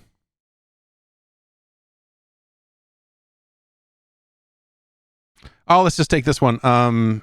Jeff from Delaware writes in and says, not sure if I missed your thoughts about it, but will you be jumping into Marvel Tokon? Also, what have been your favorite controllers to play fighting games with? I'm loving the Kitsune Razor leverless hitbox, but I know fighting game fans have a variety of favorites. I quite enjoy the stories of folks with Frankenstein controllers that they beat ass with at Evo. Take care. Marvel Tokon, I thought the beta felt kind of rough. The process of assembling your team and just like the number of systems and stuff in it, I found to be really cumbersome, and I found that to be pretty off-putting. So I'm very interested in trying the full game, and seeing how that came out. But the beta didn't really do it for me. I like the look of it a lot. But I've heard people complain. Yes, a lot of the complaints have been about the game being shallow as well. And so I don't know. I don't know how that game's going to net out. Because it seems like it could be a game that ends up being a little too complicated for novice players that just like the Marvel guys. And then I don't know. We'll see. But it sounds like that they've made changes since the beta. So, they sent out a lot of surveys and stuff about that beta, and so it really felt like they were trying to get some genuine feedback, and we'll see where that thing lands. But yeah, as far as controllers, I don't know. Like, I'm not playing any fighting games seriously enough right now to really bother. Like, grab a controller, pull it out, hook it up. I have a leverless that I really like. That now it's been a pretty long time since I've used it, so I'd have to kind of redo the learning curve on it to get used to it again. But like a standard regular ass fighting stick is usually fine. Nothing too fancy. I don't really have crazy needs for a fighting stick. In fact, I just play with a pad most of the time. Like, I've been playing a little bit of Street Fighter 6 lately, and I've just been playing with the pad because I don't want to go grab a fight stick or whatever and hook it all up and go through. I'm probably just going to load it up and play like 3 fights anyway. So, fuck it. I'm not going to pull all this stuff out for that. If I was playing anything more seriously or more regularly, then I would certainly probably do that. But yeah, that's where I'm at with it. We'll see. Marvel Tokon, I really, really, really love the look of it, the art style, everything about that aesthetic, and the kind of like, that Japanese take on Marvel, I think is really fucking killer. But the game itself did next to nothing for me in that beta. So we'll see what changes they make and see how that goes. That's going to do it for the program. Come through on Friday, especially. I mean, I'll be here tomorrow. But Friday, we are truly going to wrap up the ranking of Nintendo Entertainment System games. There was one final game that slipped through the cracks that we did not get to, and so we will be taking a look at that.